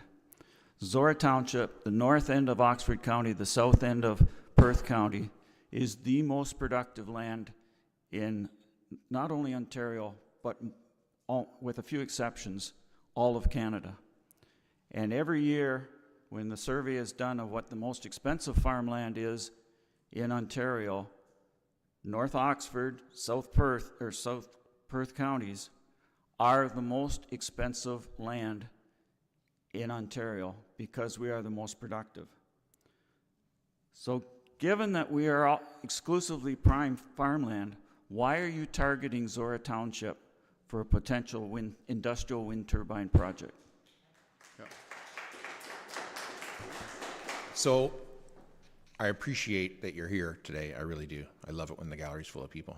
But I'm going to ask everybody to refrain from applauding. It's a working meeting. Council's here on behalf of all residents to hear the delegation, ask questions, and get informed. And we don't interrupt delegations, we don't interrupt council members or anybody else here that's speaking, so that we can continue to do that work and get as informed as possible before this council is asked to make a decision which has not been asked to make today. I'll turn it back over to you to answer the question. Thank you very much, Councillor Mitchell. Exactly, very good question, very permanent question. The agriculture impact assessment is a new requirement. We already have consulted with a consulting company that's working in Oxford County that's very experienced in those, and we asked to start to develop the criteria for this agricultural impact assessment. We agree with the agricultural impact assessment. I think it's a necessary step that the government put in place, just as you mentioned very, very recently. The reason we are looking in Oxford County is twofold. One of them is it aligns with the vision of Oxford County for a net zero, and it is virtually impossible to achieve net zero in Oxford County by 2050, as the goal has been stated, without renewable energy or nuclear energy. Nuclear energy has been recently deemed as renewable energy. I'm not sure if I 100% agree with it, but that's okay, let it stand there. Wind energy is absolutely necessary in order to achieve this goal. The second one is when the energy is being produced where it is needed most, which is in this southwest Ontario area, what we are saving is all the hydro poles that it would take from a northern project to bring the energy down. Most wind turbines have a footprint that is approximately equal to a single hydro pole. If you just look at the footprint of a hydro pole I'm talking transmission pole and a wind turbine. But it would only take about 20 to 30 wind turbines to produce the energy that Oxford County needs, compared to the literally hundreds of hydro poles that would be needed to produce the energy there and bring it here. There's 3 lines that have been identified in Oxford County that have capacity but not enough supply. One of them is the 230 kilovolt line that's going through Zorra Township in that area that I mentioned. And the other one is Tower Line Road, where Toyota is pulling hydro from. And the third one is the line that's going into Kahn Road, where there's new development, also a large battery storage development in that area. So I think we have really good reason to take a look. Is it possible to produce the energy in the county and in this area where it doesn't have to be transported over hundreds of hydro poles and transmission lines, because it needs to be used in this area, and it needs to fill that capacity void that clearly is there. We had meetings with Hydro One and with the ISO on all 3 lines, and we were encouraged. Again, Hydro One and ISO did not say, please Prowind build these projects. They would not do that because that would be favoring one company over others, right? But what they did say is that all of these 3 lines need additional supply in order to meet their capacity requirements over the next 10 years. So those are the reasons why we're looking in Oxford County.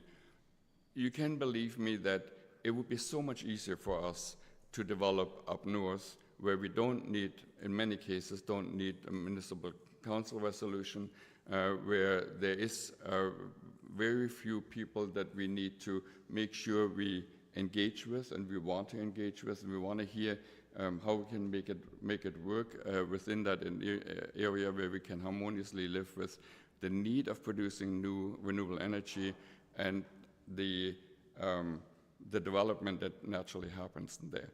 Yes, we do agree with this agricultural impact assessment, and we will do more than what is necessary in order to fulfill that requirement. We understand that the government has banned solar from prime land just because it uses so much land. But if you truly think about 0.65 acres per turbine, that is less land than most rural farmers have as their lawn or a silo or another part of their operation.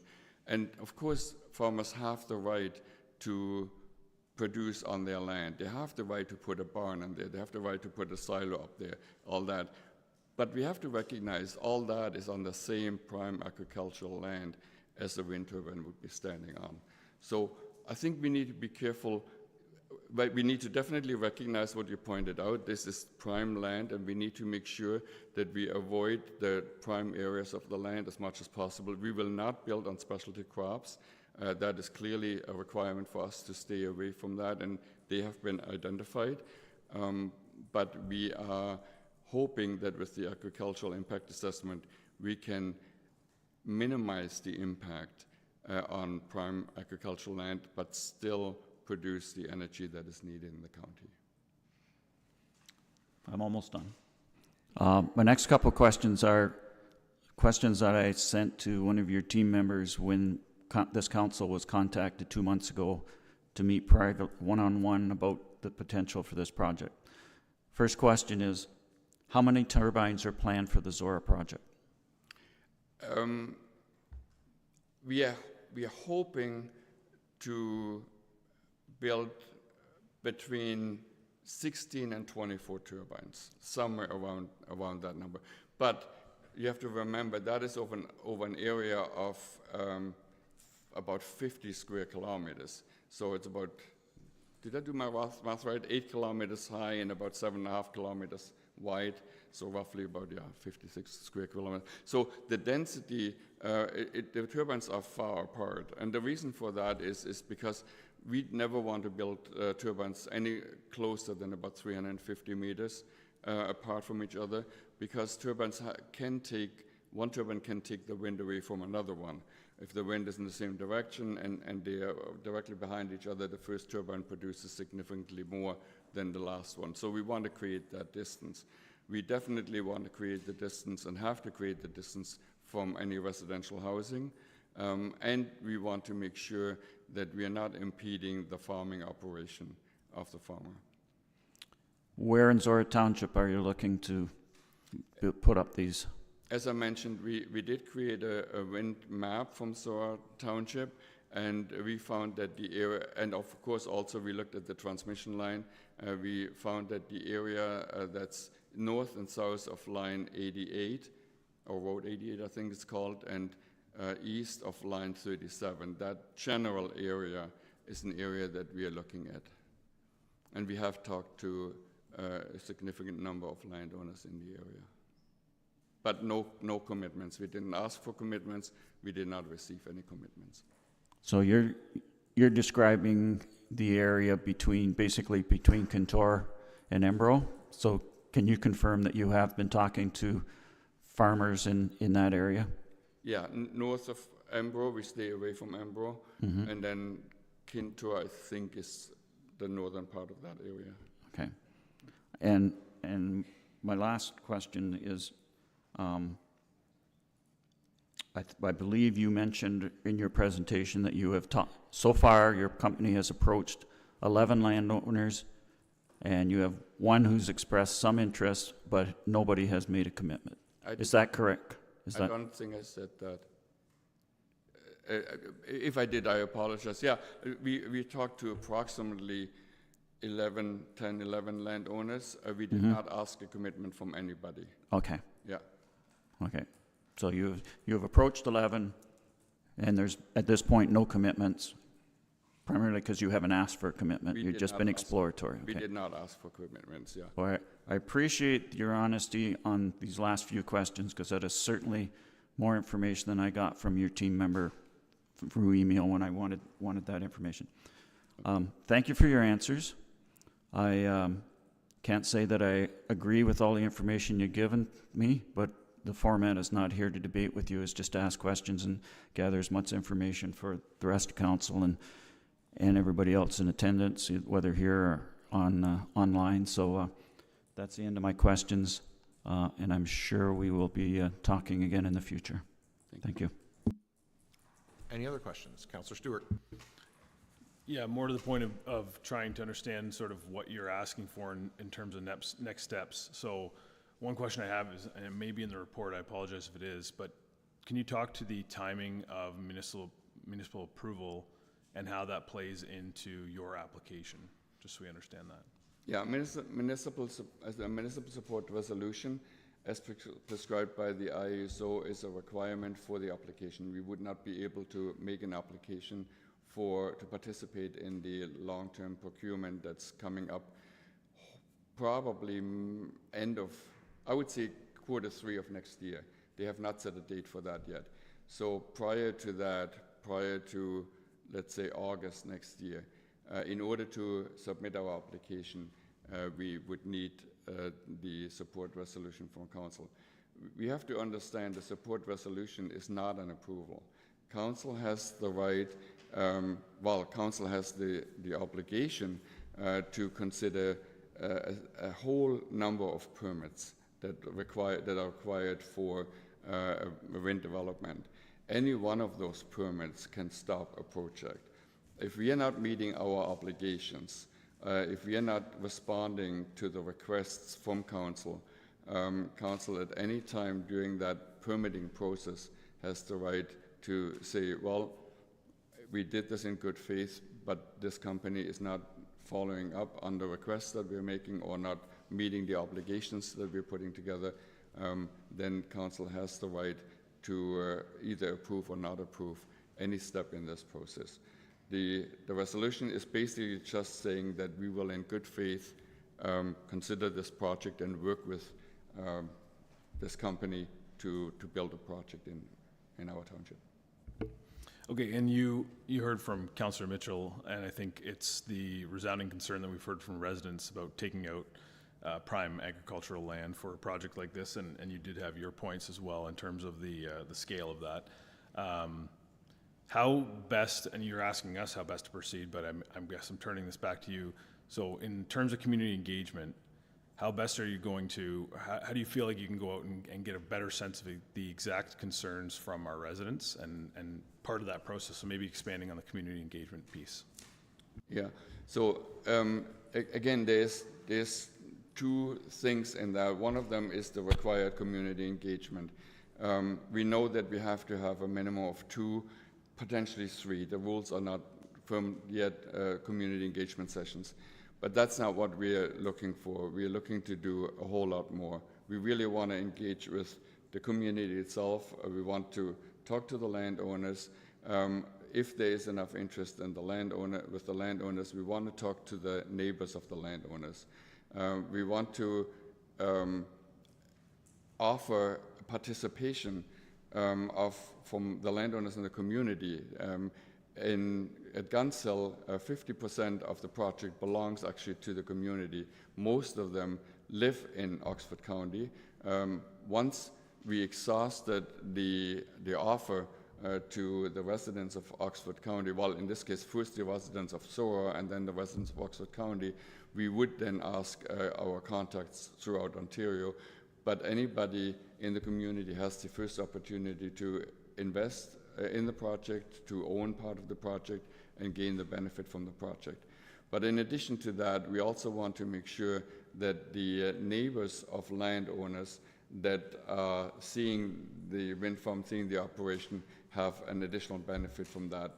We don't know yet what that will look like, but we are very open to approaching the neighbors with a benefit program so they can be a participant even if they don't want to invest. Did I answer all of your question, or was there another third? Okay. Another related one. You mentioned, that you encouraged people from this municipality to talk to the people who are involved or live nearby Gunshill. I'm wondering, is that something you can bring right into the community engagement program that you have in terms of in these meetings that you're going to set up? Can you make that interaction happen? Yeah, for instance, if council is interested to see the Gunshill wind farm, I'm glad to invite some of their landowners there, so individuals can talk to the individual landowners that have had a relationship with us for the last 7.5 years, and just ask them directly, how do these guys treating you? How do they respect your land? How do they respect your wishes on the land? And I did that with all of the landowners that we talked to, encourage them. They know each other, right? I mean, landowners from Zorra know landowners in Norwich Township. So I said, please, you don't need my permission, but go ahead and talk to these landowners and ask them the questions, so you get confidence that we are here as a good neighbor, not as somebody that is intruding in the community. Okay, last point, and it's more just a point of consideration or a question that you maybe thought of. So Zorra also has one other huge resource, and that's aggregate. And what I see in rehabilitated ag sites is that we don't have a lot of, I would go out there to say that not all the time do I see those return to prime agriculture. And maybe that's just based on the requirements of rehabilitating a former gravel pit to what it was prior. Has there been any thought with a certain amount of prime agriculture potentially taken out to facilitate the road network to get to wind farms, that possibly you could look at some of these other sites that are not truly prime agriculture anymore and try to bring them back to what they were prior to the aggregate being extracted? Just a thought that maybe something you could consider in our municipality. Definitely. I mean, as a developer in the municipality, we want to engage in bettering the municipality, no matter what that is. It could be like in Norwich, we decided to support the Hodges Pond process. I'm not sure if you're familiar with it, but it was basically a swamp. It now became a cold water stream that is providing water into the community. It's now also an area where people can walk. We created walkers. We are the largest sponsor of that development. We have, over the last 7 years, put almost $200,000 into the project. But the interesting part is that that's $200,000 is great, but what that $200,000 created, it's created almost $800,000 in funding, because the UTRCA that we're partnering with was able to gain funds from provincial and federal funds, the matching funds, that they could create this amazing area for the community. On the aggregate side, we are also looking at how can we put renewable energy into previous like spent aggregate land. We're finding that it works really well with solar and it works really well with battery storage. It rarely, or it's more often, doesn't work well with wind, because for 3 or 4 reasons. One of them is we need to, of course, consider the geological makeup of what does the ground look like right now. Are there voids? Are there pockets in there? Is there groundwater management that can be done in the lower lying lands? And of course, for wind turbines, the higher land is better than the lower land. But yeah, we're definitely considering how to do that. Would we be able to partner with the municipality in order to rehabilitate some of that land? We'd love to. Anything that is considered a community project where it's not one individual that is gaining from that, but it's an entire community, we would love to engage in that. Deputy Mayor Grigg. I don't have quite the same list, not as long. I had a couple of questions of clarification around the function of the willing host designation, that is the role of the municipality. So what I'm working through in this process today and how we move forward is gaining a better understanding of what's potentially being proposed, but also understanding what our municipal role is, which there's 2 things that are standing out to me. One is to look at what's being proposed in relation to our strategic priorities, which absolutely are the environmental initiative goals that we've set both at the township and county, but as well as that preservation of prime agricultural resource. So both of those are sitting high for me in the process. And the other piece is the designation of willing host.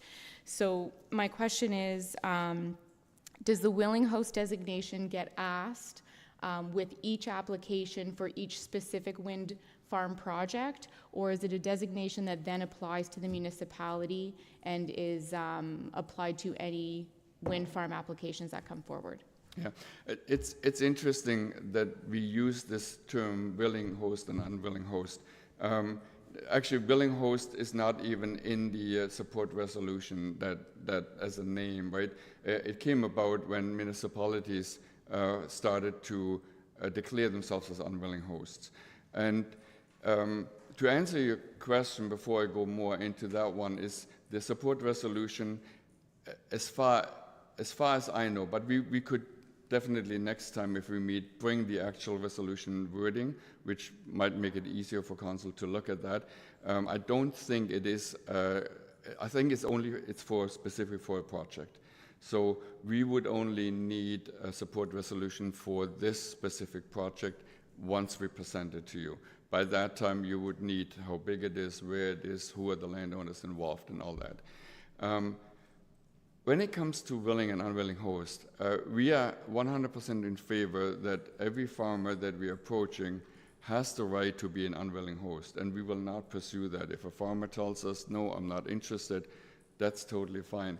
For a municipality to be an unwilling host, like I said, there was a term that was formed in 2015, mainly through a company called Wind Concerns Ontario, and unfortunately, a large number of municipalities took that up.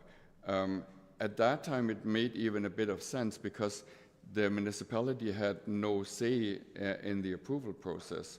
That was taken away by the government at that point in time. So then municipalities were saying, okay, I have to be a host, but I'm an unwilling host, just so you know. Right? Then the term made somewhat sense. today the municipality has all of the rights to either support or not support a project. And we don't have any appeal right in that. So the municipality has the right to be either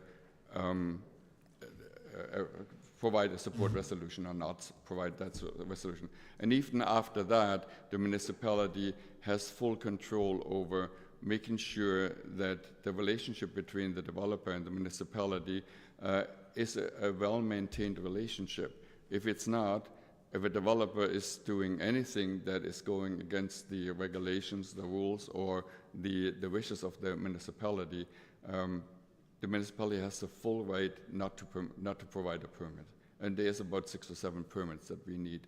And we are very willing to help, if there's any cost to these permits, to help fund those costs. So in the process where the specifics around a project are scoped, the municipality has an opportunity to provide that resolution of support for that specific project. There's all sorts of permits built into the project advancing where the municipality has ongoing relationship. Is there ever a case where a project scope in terms of the size of the turbines or the volume of them or the placement of them would change, that the process requires for a re-engagement with the municipality to ensure that that resolution of support is still in place given the changes to the project? Or would the only tools the municipality would have would be through those additional permit steps in the process? I can tell you from a policy perspective, 100%. Like we would not make a change to the process without the municipal approval. I don't know on the regulatory side. I'm sorry. I would have to look at the wording in the resolution, what that means. I wish I could answer the question. I don't. But from a policy perspective, that's not who we are. And again, Norwich Township went through this 9 years ago when we went through that whole permitting process. I cannot recall a single incident where the municipality asked for something different, may it be a road allowance, may it be a requirement to bore under a road at certain points, where we would have fought that. I can't recall that ever happened. And then just a final question and a bit of a statement. I think, in terms of you asking us what it is that you can do to gain our trust and to consult with the community, I think this is a great first step. I've received some correspondence from residents in relation to this. And I think, opportunities like this to ask detailed questions, we're able to sort of sift through some of what is myth and what is truth. So I think, having that for myself, the goal of this process of consultation with both us and residents will really be to weed through what concerns we still hold, given when we have accurate information about both what wind farms are and are not, as well as what those processes are, what municipal roles are, and of course impact on our agricultural nature of our community. The question point is sort of building off of Councillor Stewart's question around Guns Hill. I know that the offer was made for council to go and engage and to get that bit of information. I'm wondering if some of that can be built into the community consultation, because I do think that there is value. Well, I appreciate hearing the numbers and statistics from you.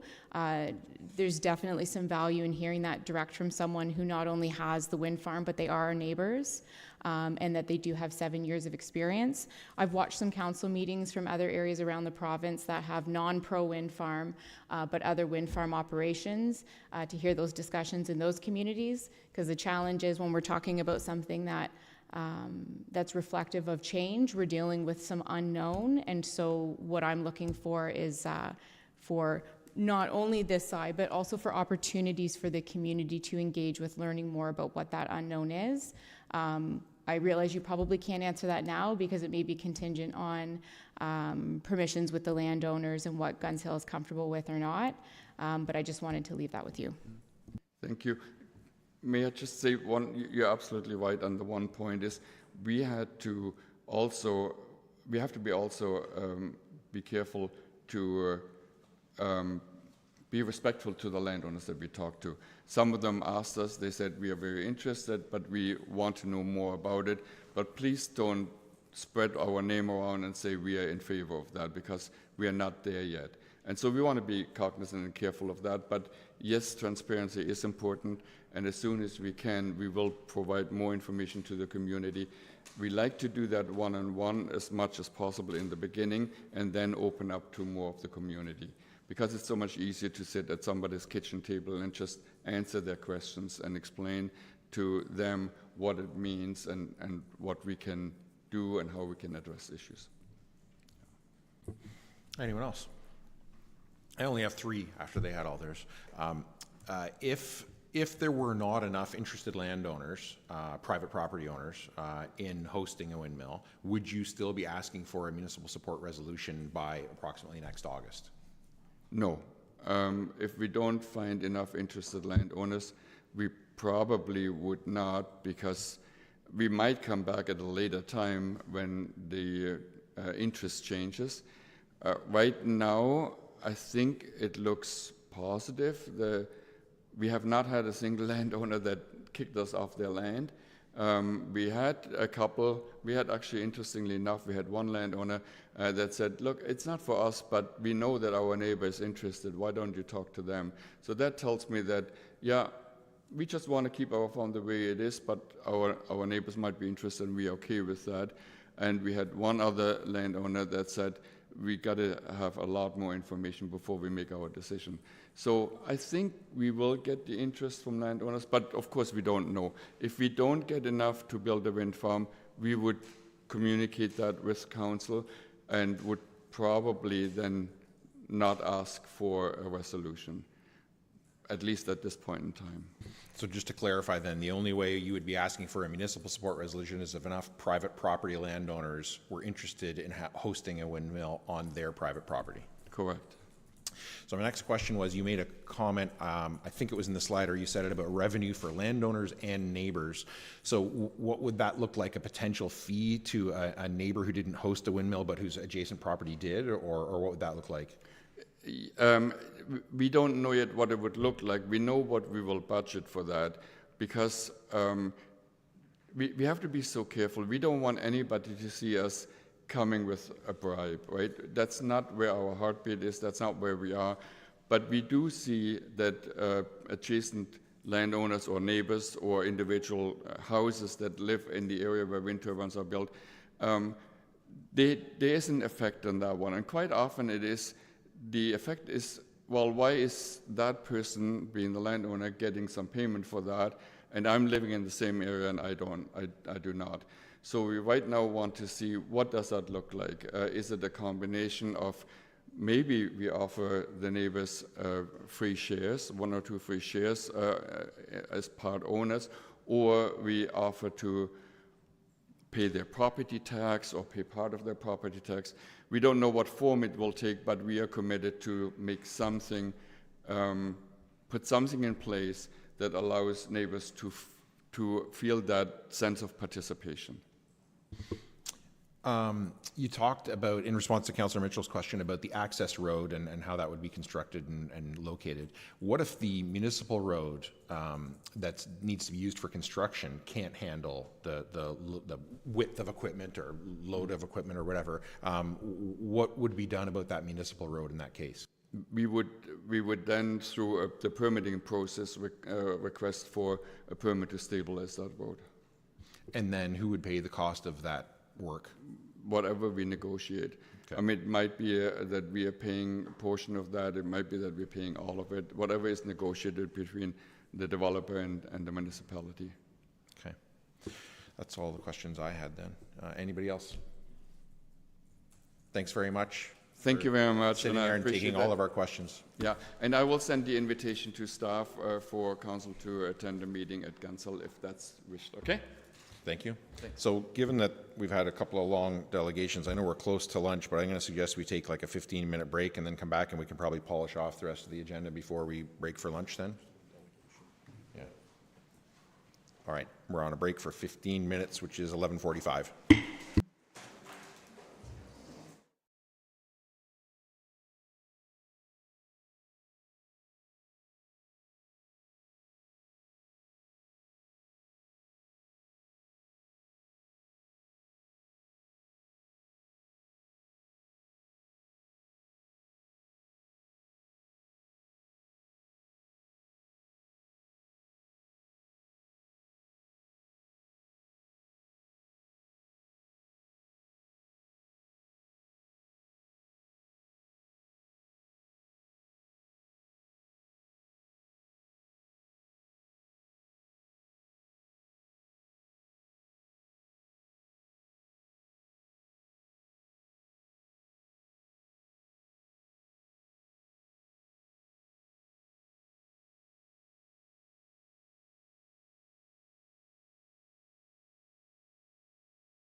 All right, 11:48, and we are back and still on delegations. Item 7C, Jim Bruzzese, President, BMA Management Consulting Incorporated, Township of Zorra Recreation and Fees Charges Review. And I have to start with apologies on behalf of council. As you can see, it was a big issue, lots of questions, lots of follow-up with the residents afterwards, and I really want to thank you for sitting there patiently through all that.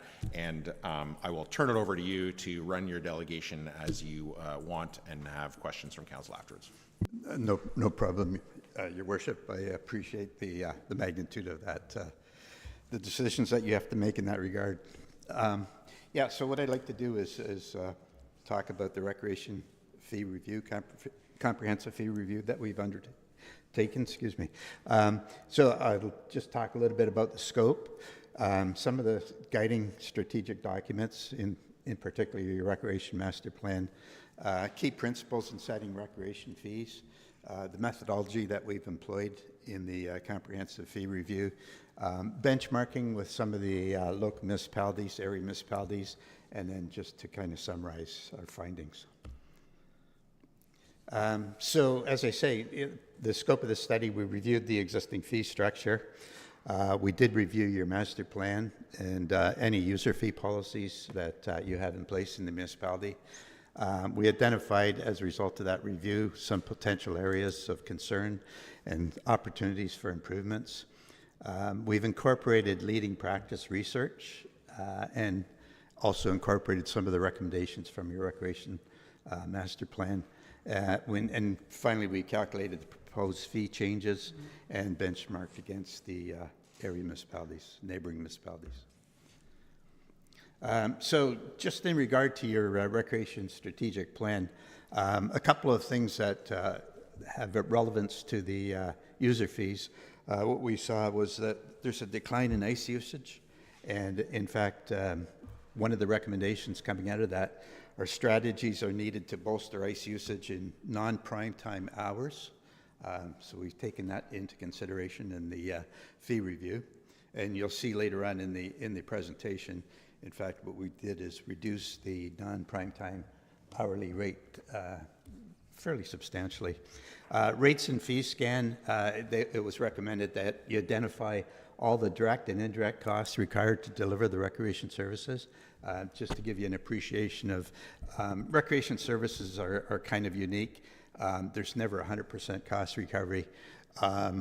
On recreation services, there's always a tax impact, and by calculating the direct and indirect costs, it gives you some idea of the taxpayer subsidization in regard to recreation fees. And then it was also recommended that you have a review the user fees and pricing policies. And in accordance with leading practices, it's recommended the Municipal Finance Officers Association recommend that a comprehensive review be undertaken every 4 to 5 years. And that is also in line with the leading practice, that recommendation. So in terms of the fee calculation, there's a lot of recreation fees in particular, there's a lot of considerations that have to take place.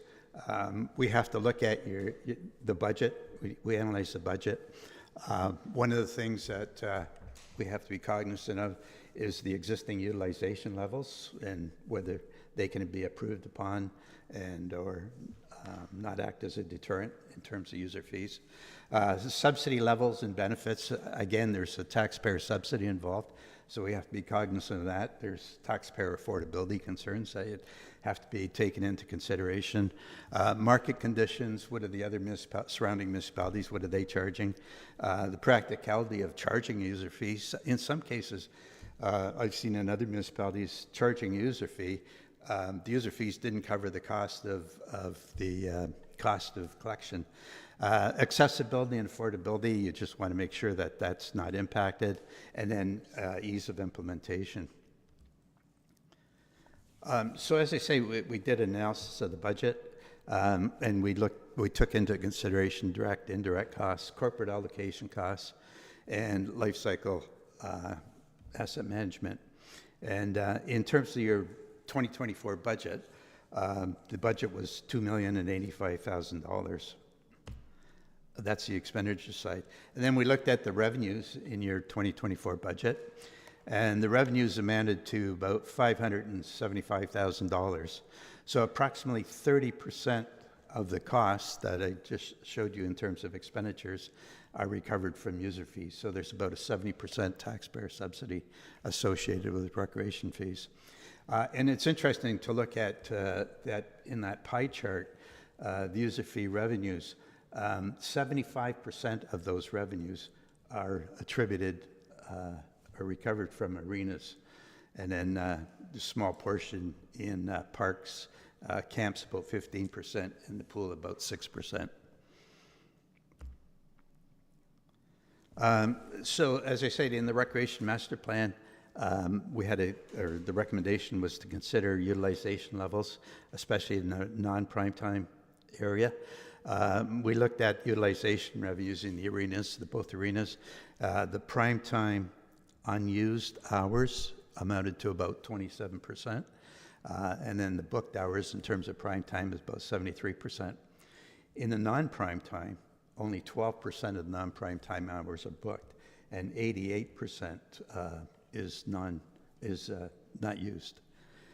So our objective, and in accordance with the Recreation Master Plan, is to provide some incentives for non-prime time usage. Subsidy levels, again, there's taxpayer impact. Leading practice is based on the benefits that are received by the participants. It's also called community-based approach. And you want to make sure under a community-based approach that there's opportunities for all members of the community to benefit. And I'll talk a little bit more about that in a few minutes. And as I say, public recreation services are often paid for through a combination of user fees and tax subsidies. User fees should not be a barrier to participation, and you should be able to continue to offer a wide variety of programs to support healthy communities. So there needs to be a balance between a no fee or a low fee and fee-based programs and services. The impact on taxpayers and affordability to taxpayers. In terms of the subsidy levels, what we looked at it, and we made recommendations to have youth and seniors program more heavily subsidized than adults. The local market is considered to ensure that fees are comparable to providers of similar services. So one of the big elements is looking at the benchmarking of the other neighboring municipalities and the fees that they're charging. Again, we don't want to be way out of whack in comparison to those other municipalities. And fees don't recover 100% of the cost due to the market comparisons. So even though we did an analysis of the cost of the service, it wasn't practical to charge 100%. Especially in light of the market comparisons, charging the full cost can result, and we're cognizant of this, in significant underutilization of the service and loss of revenues. So as I say, the benefits continuum that I alluded to earlier, you look at who benefits. Is it the community that benefits? For example, parkland. That is probably appropriate to have 100% taxes. If there's primarily the community with less individual benefits, there's taxes and some user fees should be in place.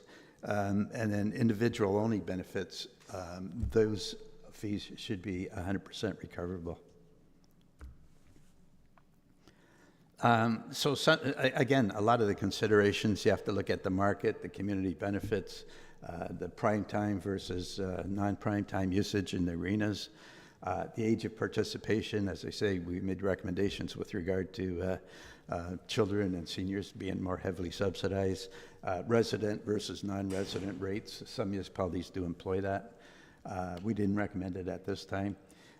Impact to usage and utilization levels, the revenue optimization, impact on user groups, the impact on your minor sports programs. We had to take that into consideration. And then once you've established your fees, What we recommend is that they be indexed in accordance with inflation on an annual basis so they don't fall behind. And then a comprehensive user fee review, as I say, every 4 to 5 years in light of leading practices. Some of the subsidy levels, if you look at fitness classes, for example, that benefits an individual, it's generally the cost of the service. Some of your prime time adult in the arenas, what we've employed and is about a 27.5% subsidy level for the adults. And that's kind of in line as well with other local neighboring municipalities. Primetime minor, what we did is we instituted a practice, if you like, that it be charged at 60% of the adult primetime rate. The non-primetime adult, 75% of the normal adult rate. And then the minor non-primetime, again, we wanted to provide that incentive, so we recommend 60% of the minor prime rate.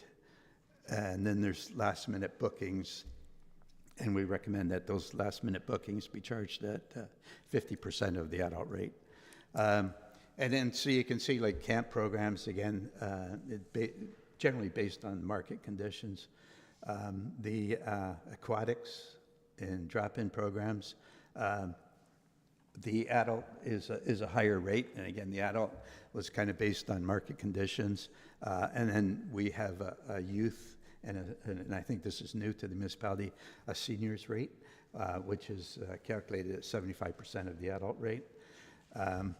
And the other thing that we've instituted in the aquatics and the arenas is kind of a punch card system where you have you pay for the punch card, and it allows you access for 10 sessions. And in effect, what that does is out of the 10 sessions, in effect, the user only pays for 8 sessions, so they get two free, if you like. And then some of the drop-in programs, again, we have an adult rate and a youth and senior rate, and a punch card system. So we looked at the benchmarking municipalities, and again, we wanted to see the makeup of the different surrounding municipalities. So these are the municipalities that we compared against, and we showed the populations. We wanted to see the growth, what's happening to the municipality, and so we showed the 2016 Stats Canada population and the 2021 Stats Canada population. And you can see East Zorra, Tavistock is about 10% increase. Zorra is around a 6% increase, slightly less than the previous 5-year, the 2016 to 2021 5-year average. One of the other things that have an impact on recreation user fees is the land area that it serves. And you can see the land area in comparison to the other municipalities. You have by far over the average. You have 529 square kilometers of land area versus the average of 181. So it's a huge land area. And your population density as a result of that is very low. It's only 16 people per square kilometer. And then one of the other things is, again, we were cognizant of affordability. So we looked at the average total household income. And you can see that Zorra is slightly higher than the average. You're at about $117,800. So all of those things had to be taken into consideration, the establishment of the fees. So based on all of those considerations, you can see here the benchmarking of those municipalities. So we show the existing Zorra, adult prime, for example, the first area. So it goes from 192 to we're recommending $210.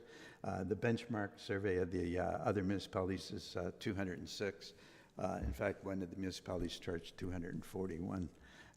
The adult non-prime time is about $126, which is below the benchmark of $142. The minor prime time is 160, which is lower than the benchmark average. And then the minor non-prime time, based on our recommendations to try to create some non-prime time hours utilization, it's $94 versus the average of $117.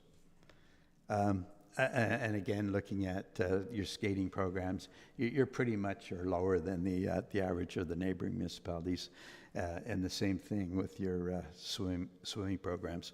And as I say, in terms of the skating and swimming, we've instituted the 10 punch card system, which in fact lowers the cost if you purchase that card, 10 pass card. So in summary, in accordance with leading practice, the township did initiate a review of the recreation user fees, and resulted in recommendations to update the existing fees to reflect some of the leading practices, looking at your 2024 budget and opportunities that came about in looking at the user fee schedule.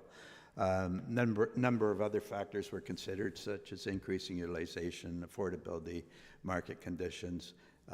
We looked at the peer comparisons, and Zorra continues to be at or below the peer averages.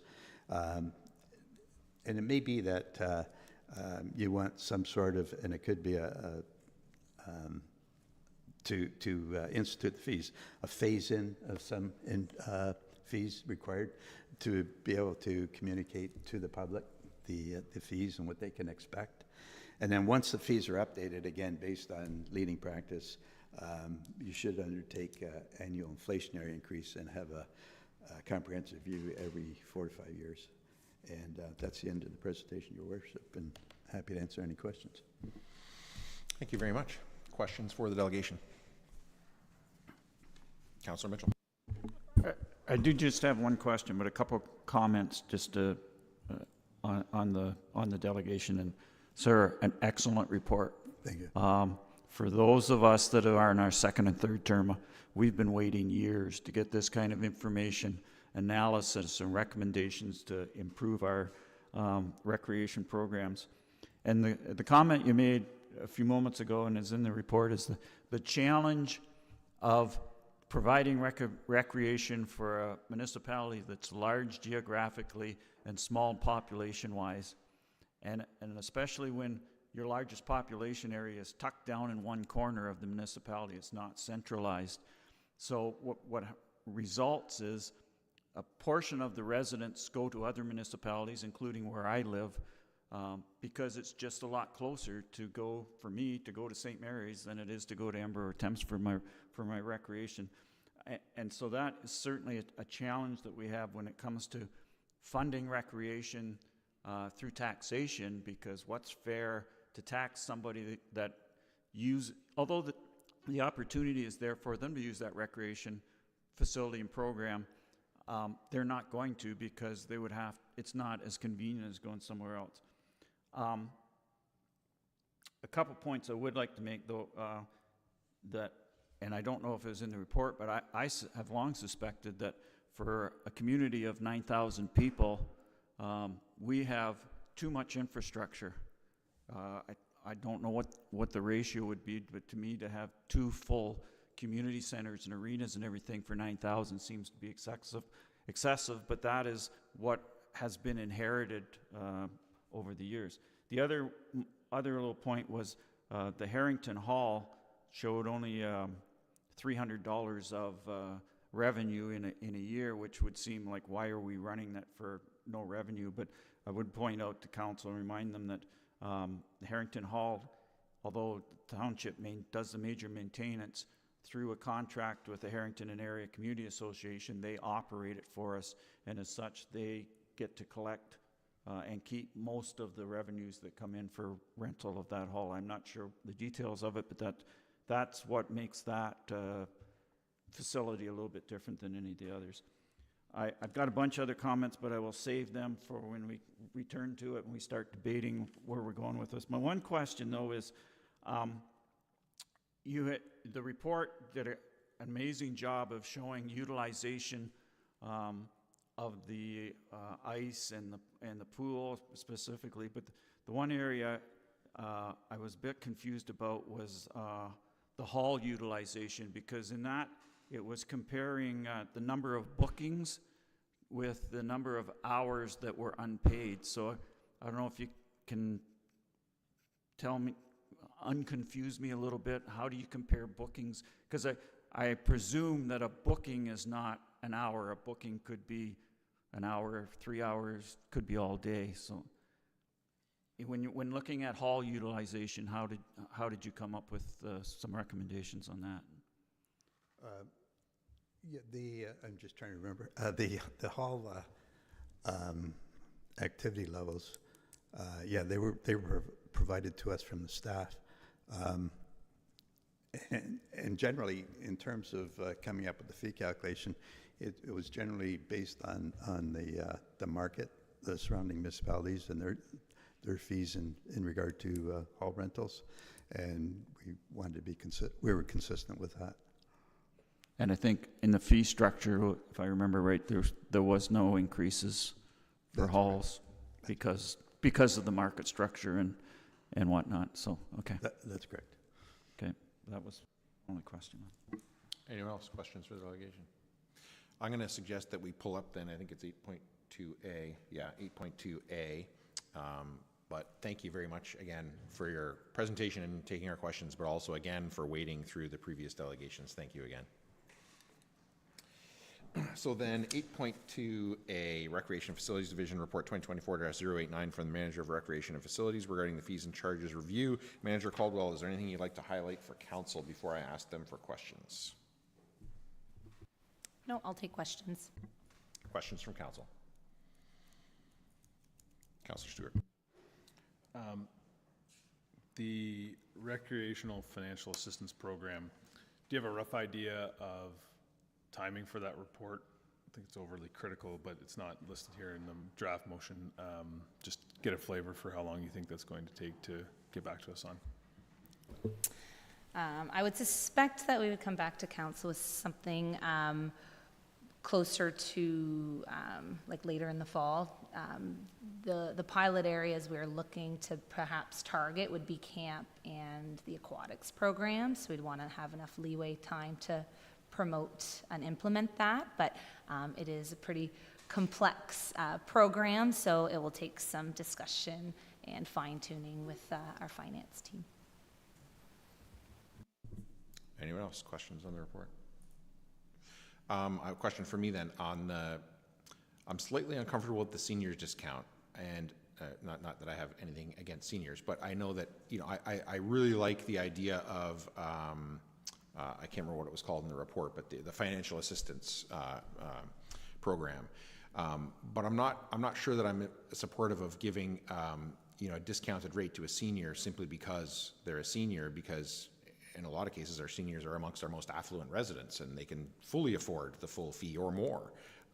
But there might be somebody who doesn't qualify as a senior but actually needs financial assistance to participate. I would be really interested in, could we have a fee structure that didn't give a discount to a senior but genuinely gave financial assistance to anyone who needed it, regardless of whether they were or weren't a senior, would be more appealing to me. And I think, I suspect that some of our seniors would even say, you know, I don't need the discount, I'll happily pay the full fee, but that's somebody who actually needs it.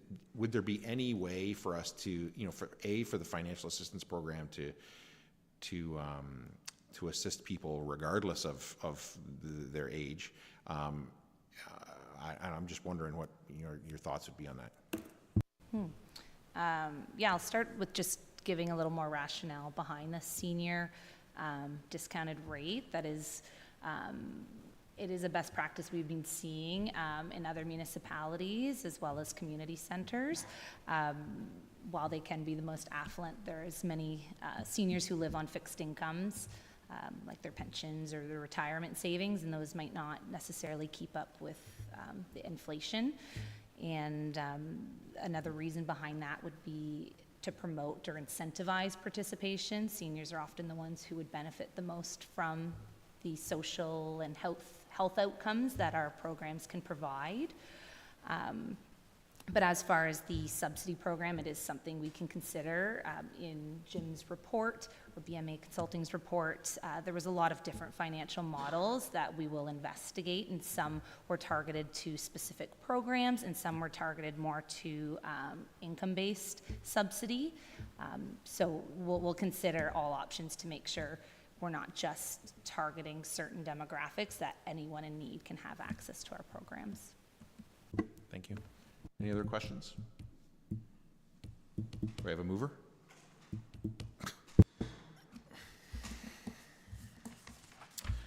Moved by Stewart, seconded by Mitchell, that council approve the proposed changes to the recreation fees as put forward in Appendix A of the Recreation Fees and Charges Review Report prepared by BMA Management Consulting, Inc., and that council approve the implementation schedule as outlined in Report 2024-089 of the fees and charges, and the council approve of waiving the small hall meetings fee for the Margaret Lupton Boardroom eligible groups up to 6 times per year, and that staff be directed to report back to council with a recreation financial assistance program.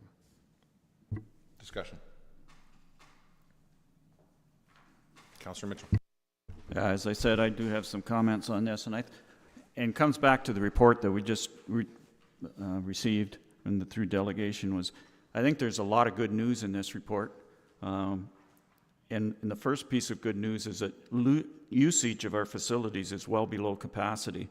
And what came to the top of the line was ice time.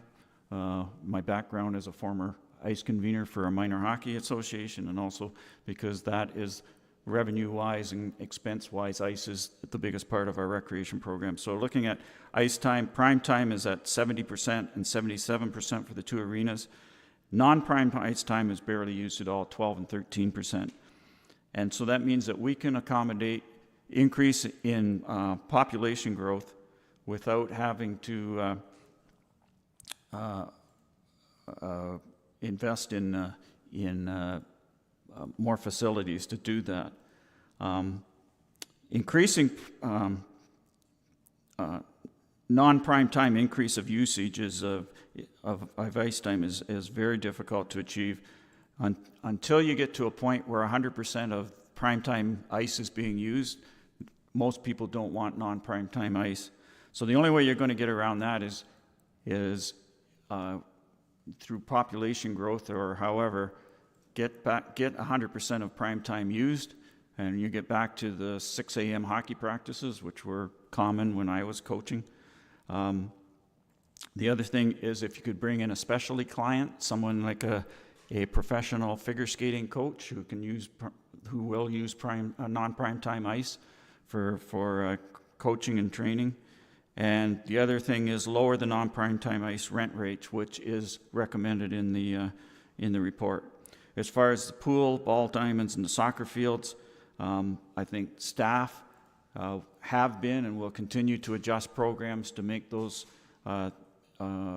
facilities more attractive to people, and I'm quite happy with the work that's been done so far in that. As far as the halls, I asked about the question about the hall's potential usage because I'm not sure how much potential there is to get more hall usage. I know that staff have increased usage for such things as pickleball, and they're bringing in yoga, and I think they've done a great job on that. And as far as the big hall usage, the real challenge was that 20, 30, 40 years ago, every Saturday night was a wedding reception, because what happened then was you got married in the church, then you went to the community hall, you decorated yourself, and you had a wedding reception. Now people don't want to do that anymore, partly because there's not as many church weddings, and they want to go to a golf course or some other facility where you go, get married, have the reception, you walk in, you walk out, you pay a huge bill, but it's different. So they're not looking at the community center. So that's an unfortunate loss of revenue. The good news with underutilization is twofold. That we don't need to be building, have the huge capital outlay to build more facilities because we're at capacity. We also have the opportunity to increase revenue by increasing usage. The other good news was that on our fees, we were well below the benchmark averages of neighboring municipalities, which means that we can increase our fees at a reasonable rate and still be competitive with other municipalities and other private people that are offering competitive facilities.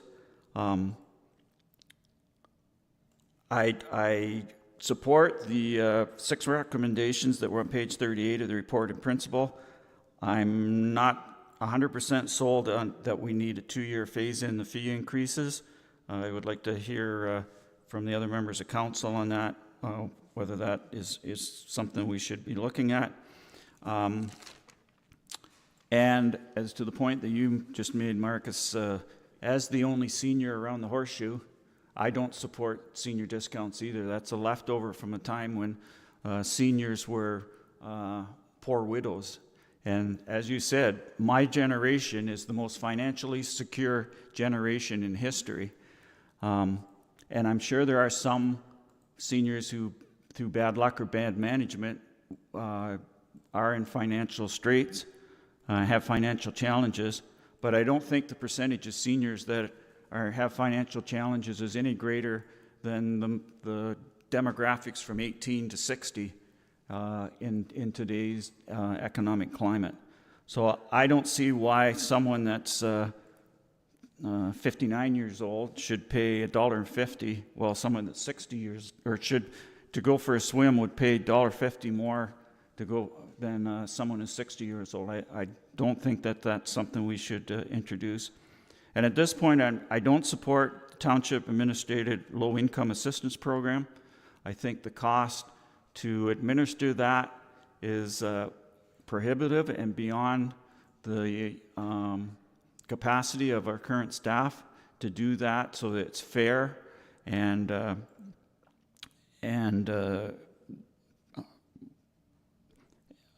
beyond.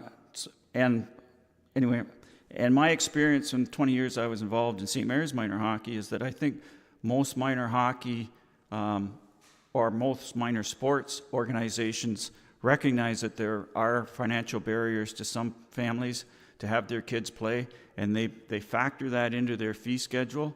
And when I was involved in minor hockey, there was a very quiet opportunity for people that wanted their kids to play and couldn't afford it to get some type of subsidy from the organization. I would expect that the minor hockey or minor sports organizations in Zorra do that.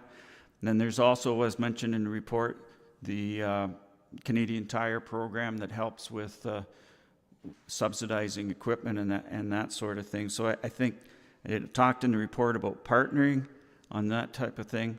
I would prefer that rather than setting up our own program. But having said that, part of the recommendation is that staff come back with a report on that. So I will support that part of the recommendation. As far as the seniors discount, there again, I would like to hear from other members of council whether that is something that we want to introduce. As I said, personally as a senior, I don't think that's something we should do. Any other councillors?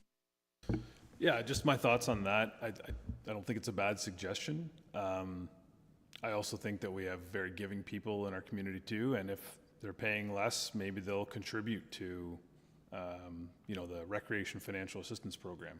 And there can be funds put in place from local residents who have the money to spare to support youth in recreation fees.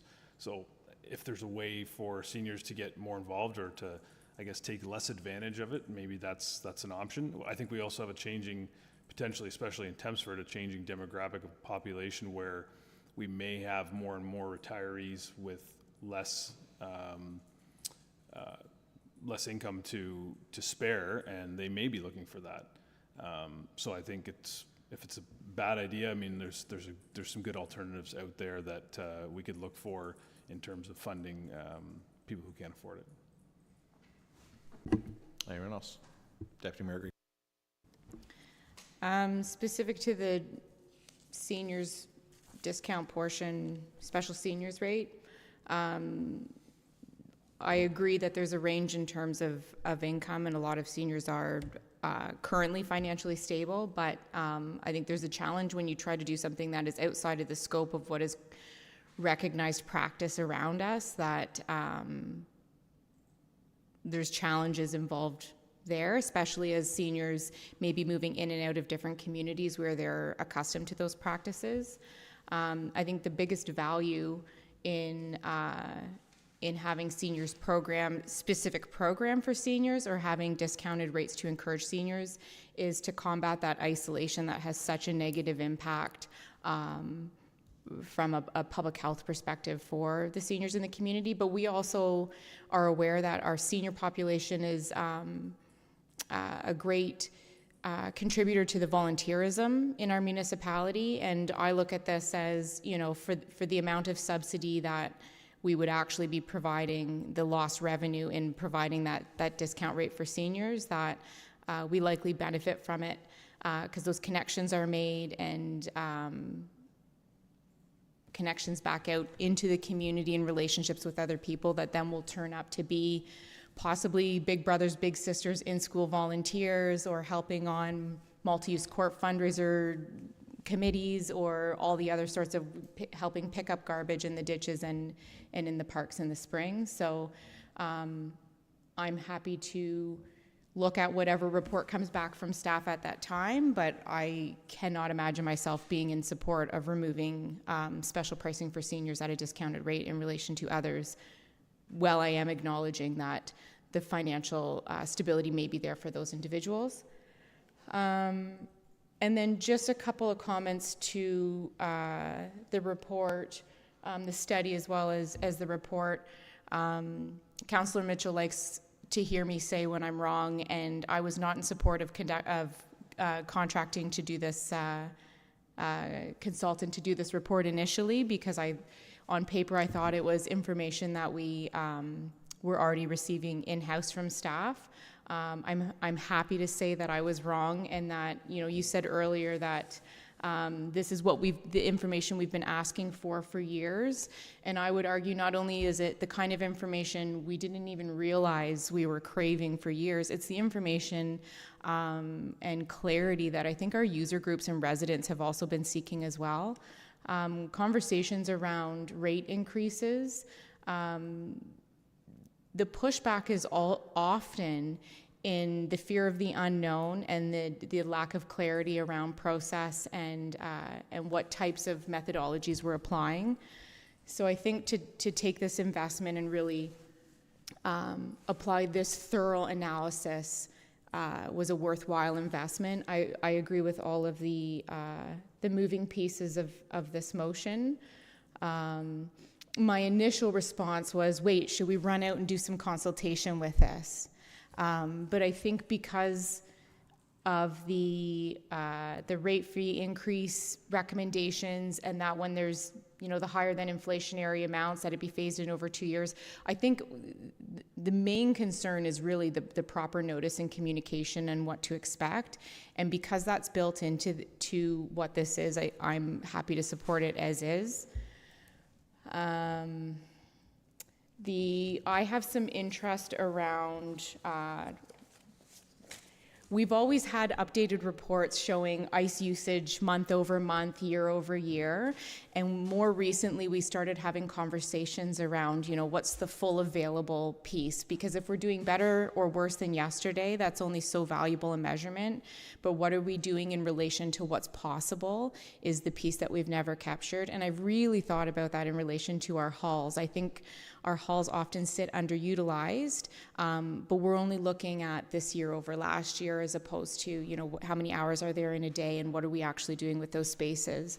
So I think one of the things I was really hoping for was some clarity on, if you're playing hockey, the municipality is subsidizing that hour practice where your rate is only paying this portion, and this is the rate that is being subsidized. But the reality is that volume of subsidy is also in relation to how well we're utilizing those spaces. So it's far more complicated than maybe what I had initially hoped. But we do know, and this analysis does reflect, the scope of that tax contribution subsidy, but also drives us to make better use of those facilities that we have, and that through better utilization of those facilities and booking more hours, that there'll be more revenues contributing to those ongoing capital costs, which will essentially mean that the user rates will cover more of the costs per hour, per booking over time. So full support of the motion that's on the floor, and excellent delegation and excellent report. Councillor Mitchell. I'm glad to hear the deputy mayor admit that she was wrong, and if it should ever happen that I'm wrong, I will admit it. No, I just threw out my comments there on the senior discount as a senior. The revenue difference, I think, is relatively insignificant. So I'm glad to get the comments from both from the other members of council, and I'm quite happy to support the motion as it's presented. Yeah, in response to your two questions, I think with respect to the phase-in over 2 years, I'd be fine doing it right away, to be honest, but it's not a hill to die on for me. I'm fine with the recommendation to phase it in over 2 years as well. With respect to the senior discount, I might be prepared to do something about that, but I would be happy to wait for the Recreation Financial Assistance Program report and see. And I think, staff have heard our comments on it about other third parties that assist, and I'm sure that'll be given consideration in that as well, and we'll see where it goes. And but I'm perhaps unsurprisingly, I'm not afraid for Zorra to do something different than other places do. I mean, if everybody has a seniors discount and we don't, but we have good reasons to not do that, I'm not afraid of doing that, notwithstanding the fact that there would absolutely be people calling me and emailing me and saying that they hate it. Well, that's not new. If we think it's the right thing to do and we've worked on our homework, then we do it. But I think at this point, I'm very happy to support, the report that we got and the report from staff and the resolution on the floor, and see where the Recreation Financial Assistance Program comes out and what that looks like. I do have a question about that. Will that come forward, like you were talking about late fall or something, will that come forward in time to inform 2025 budget in terms of budget impact?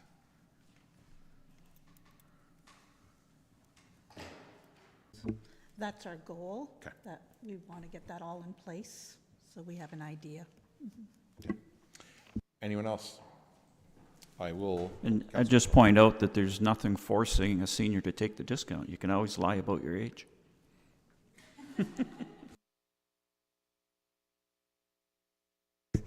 Anyone else? I'm gonna read it again and call the question. Moved by Stewart, seconded by Mitchell, that council approve the proposed changes to the recreation fees as put forward in Appendix A of the Recreation Fees and Charges Review Report prepared by BMA Management Consulting Incorporated, and that council approve the implementation schedule as outlined in Report 2024-089 of the Fees and Charges, and that council approve of waiving the small hall meetings fee for the Margaret Lupton Boardroom for eligible groups for up to 6 times per year, and that staff be directed to report back to council with the Recreation Financial Assistance Program. Is there any discussion? All those in favor?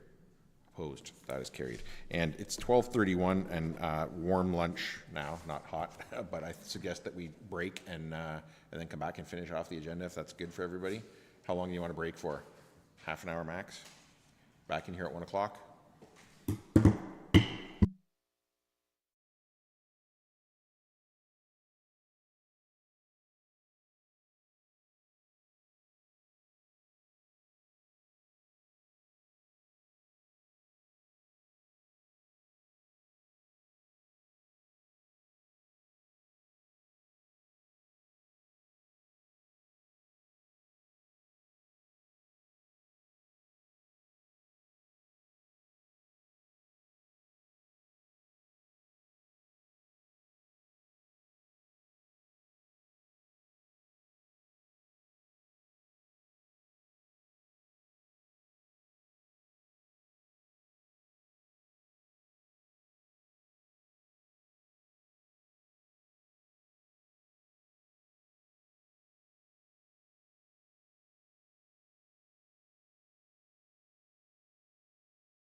All right, 1:04, I'll call the meeting back to order, and we have finished with delegations and reports down to, just double checking here, 9.4D.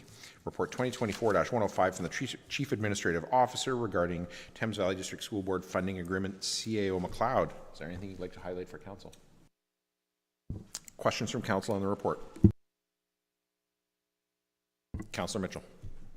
Don, the only thing that jumped out at me out of that funding agreement was, I believe it was item 13, and it's, I don't have it in front of me, but I believe it was if we owed money to the school board as part of our commitment and we were late paying it, the penalty was 24% interest compounded monthly, which to me seemed excessive considering that late payment of taxes is only 15% compounded annually. And I looked up my hydro bill. Hydro 1 is 19.56% compounded monthly. So to me, 24% is getting into like payday loan territory. So I wonder what the rationale and whether that can be changed.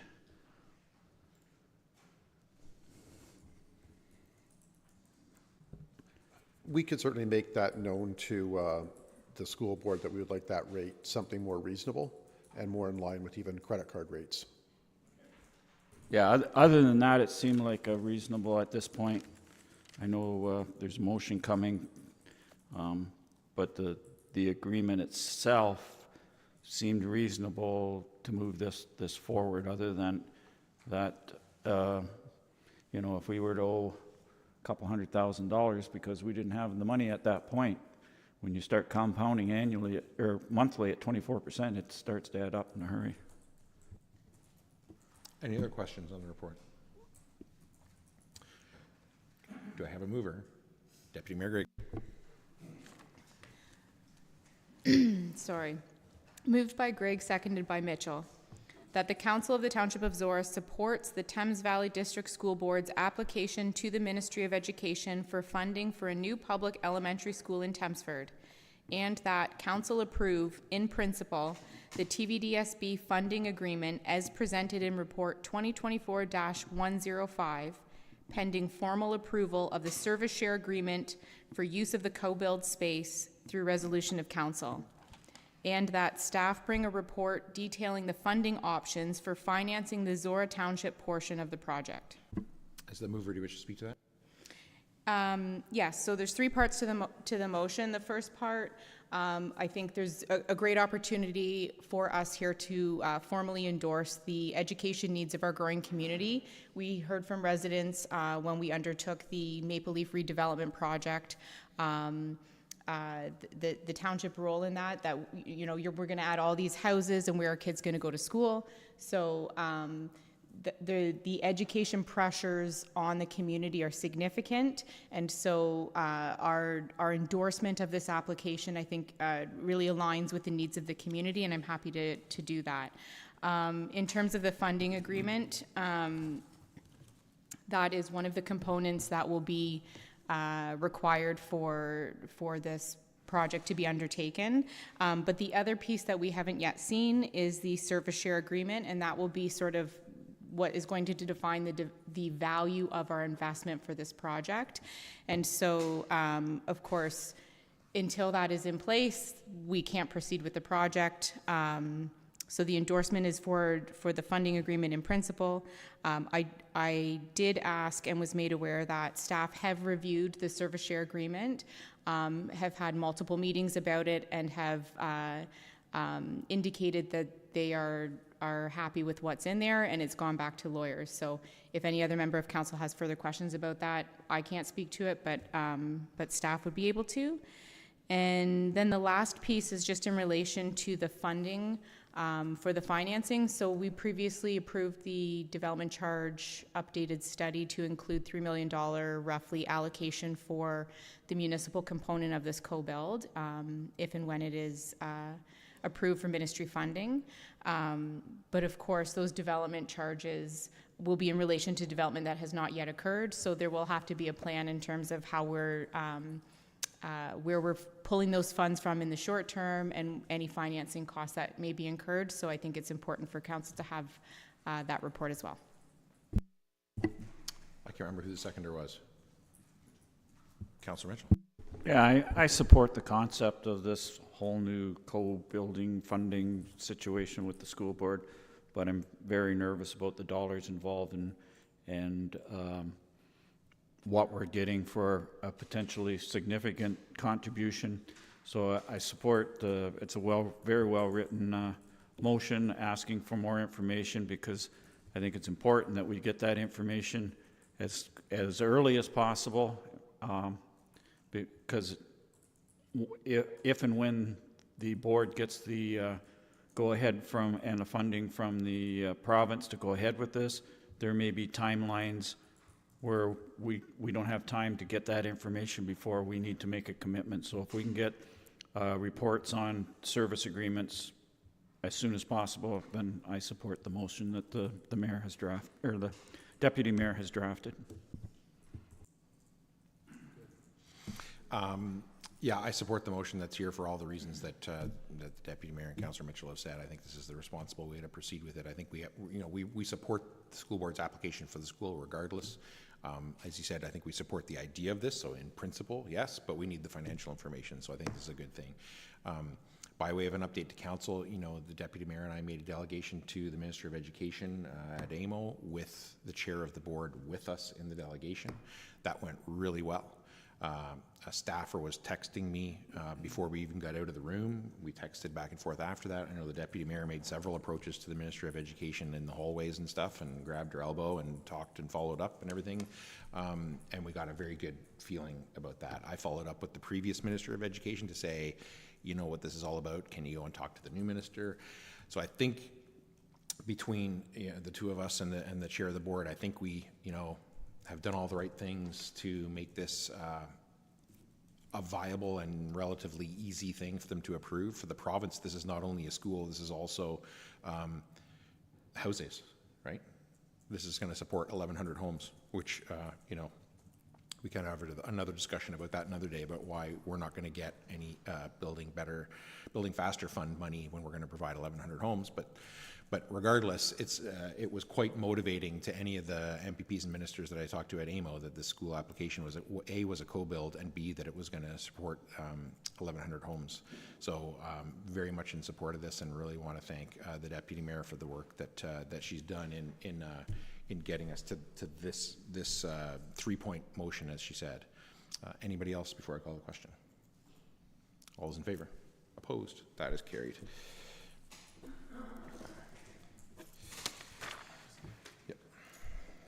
And correspondence requiring direction, 10A, Tavistock and District Gun and Rod Club, noise exemption request. Any questions from council before I ask for a motion? One question from me, this is, if I'm not mistaken, this is basically the same as what they have requested other years, except with the addition of a half an hour, but that's the only difference to what that's been requested and approved by council every other year. That's correct. Any other questions? Can I have a mover? Councillor Mitchell. Moved by Councillor Mitchell, seconded by Councillor Stewart, that the Council of the Township of Zorra approve exemption to the noise control bylaw submitted by the Tavistock and District Rod and Gun Club for an event located at 336994 33rd Line on Saturday, October 26, 2024, to allow an additional trap shoot from 9:30 a.m. to 1 p.m., and that the Tavistock and District Rod and Gun Club distribute an informative handout with the event information to all surrounding neighbors by October 19th, 2024. Just procedurally, Deputy Mayor, are you willing to second that? Because Councillor Stewart's gone. Yeah, okay, thank you. Okay. Any discussion? All those in favor? Opposed? That is carried. Well, he's gone, so he can't second it. Yeah. Have to be, yeah.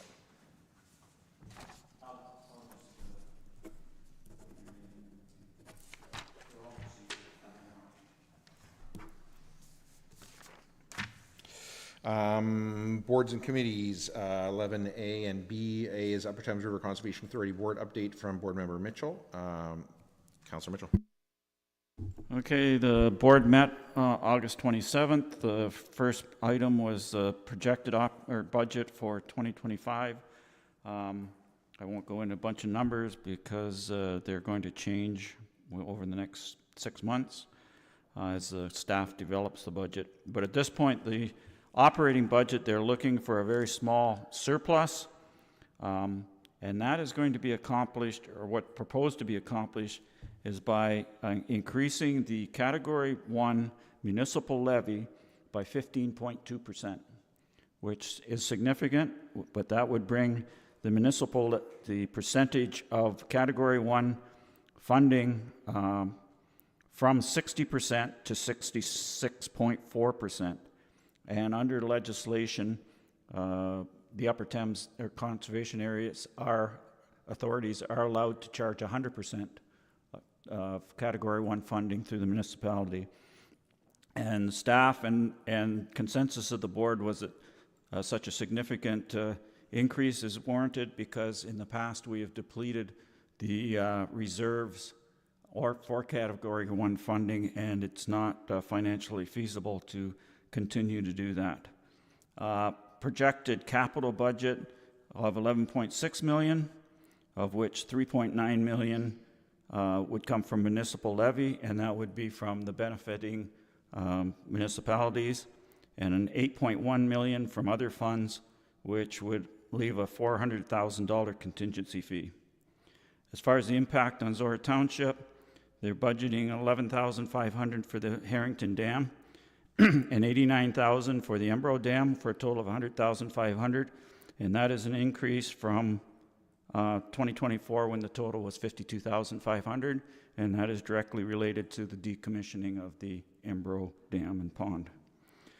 Just a point that was included in our report was the current value assessment and property value of Upper Thames property within the Upper Thames watershed, and that determines the municipal levy.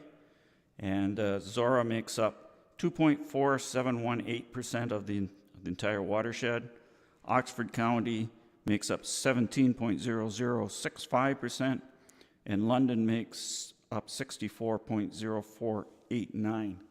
So percentage-wise, we are a small fry compared to London, but fortunately, we have 1 vote and London only has 4, where if it was proportional in value, they would have 30. But fortunately, that's not going to change because the way this was set up, that's the representation. But you know, for people that say that London controls the Upper Thames, they actually don't.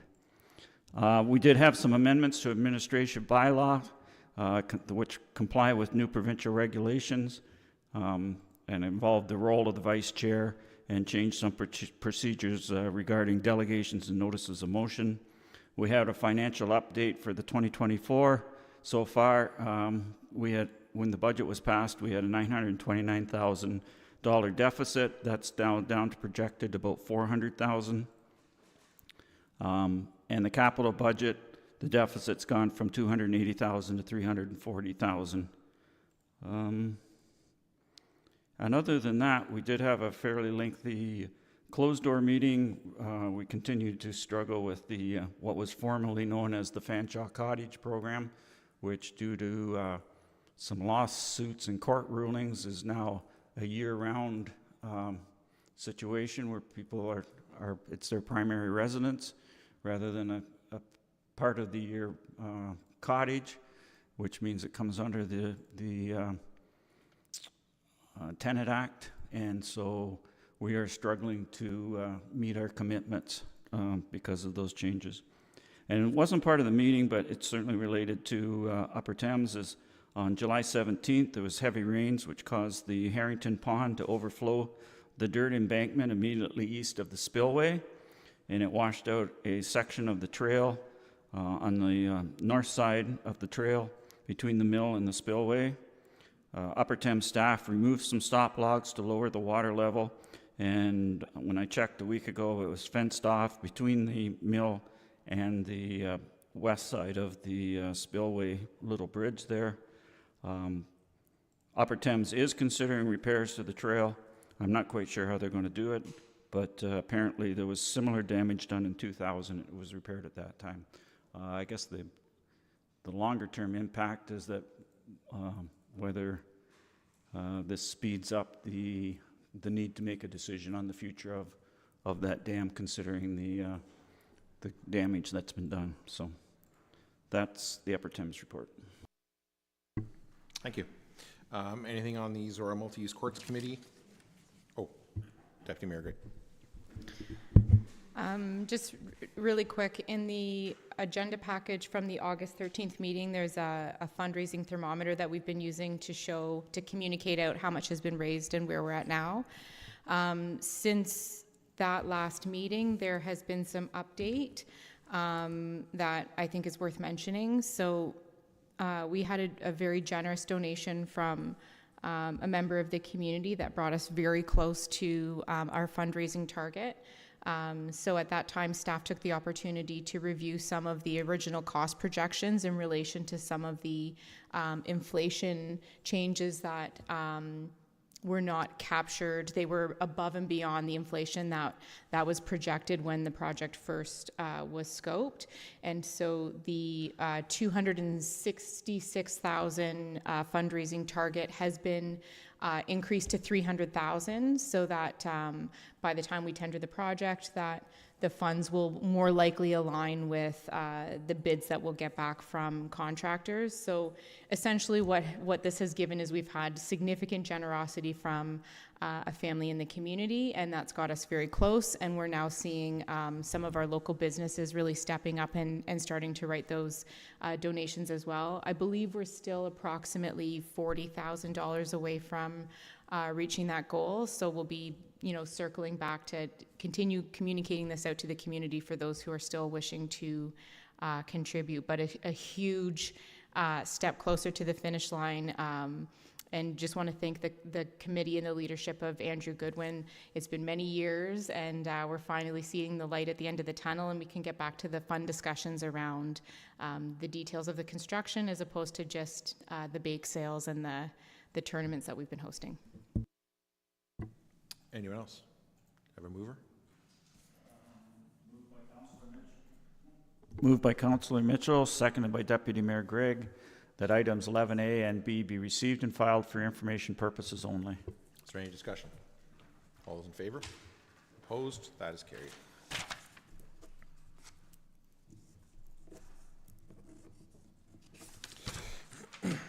And then information items 12A. Any questions on 12A?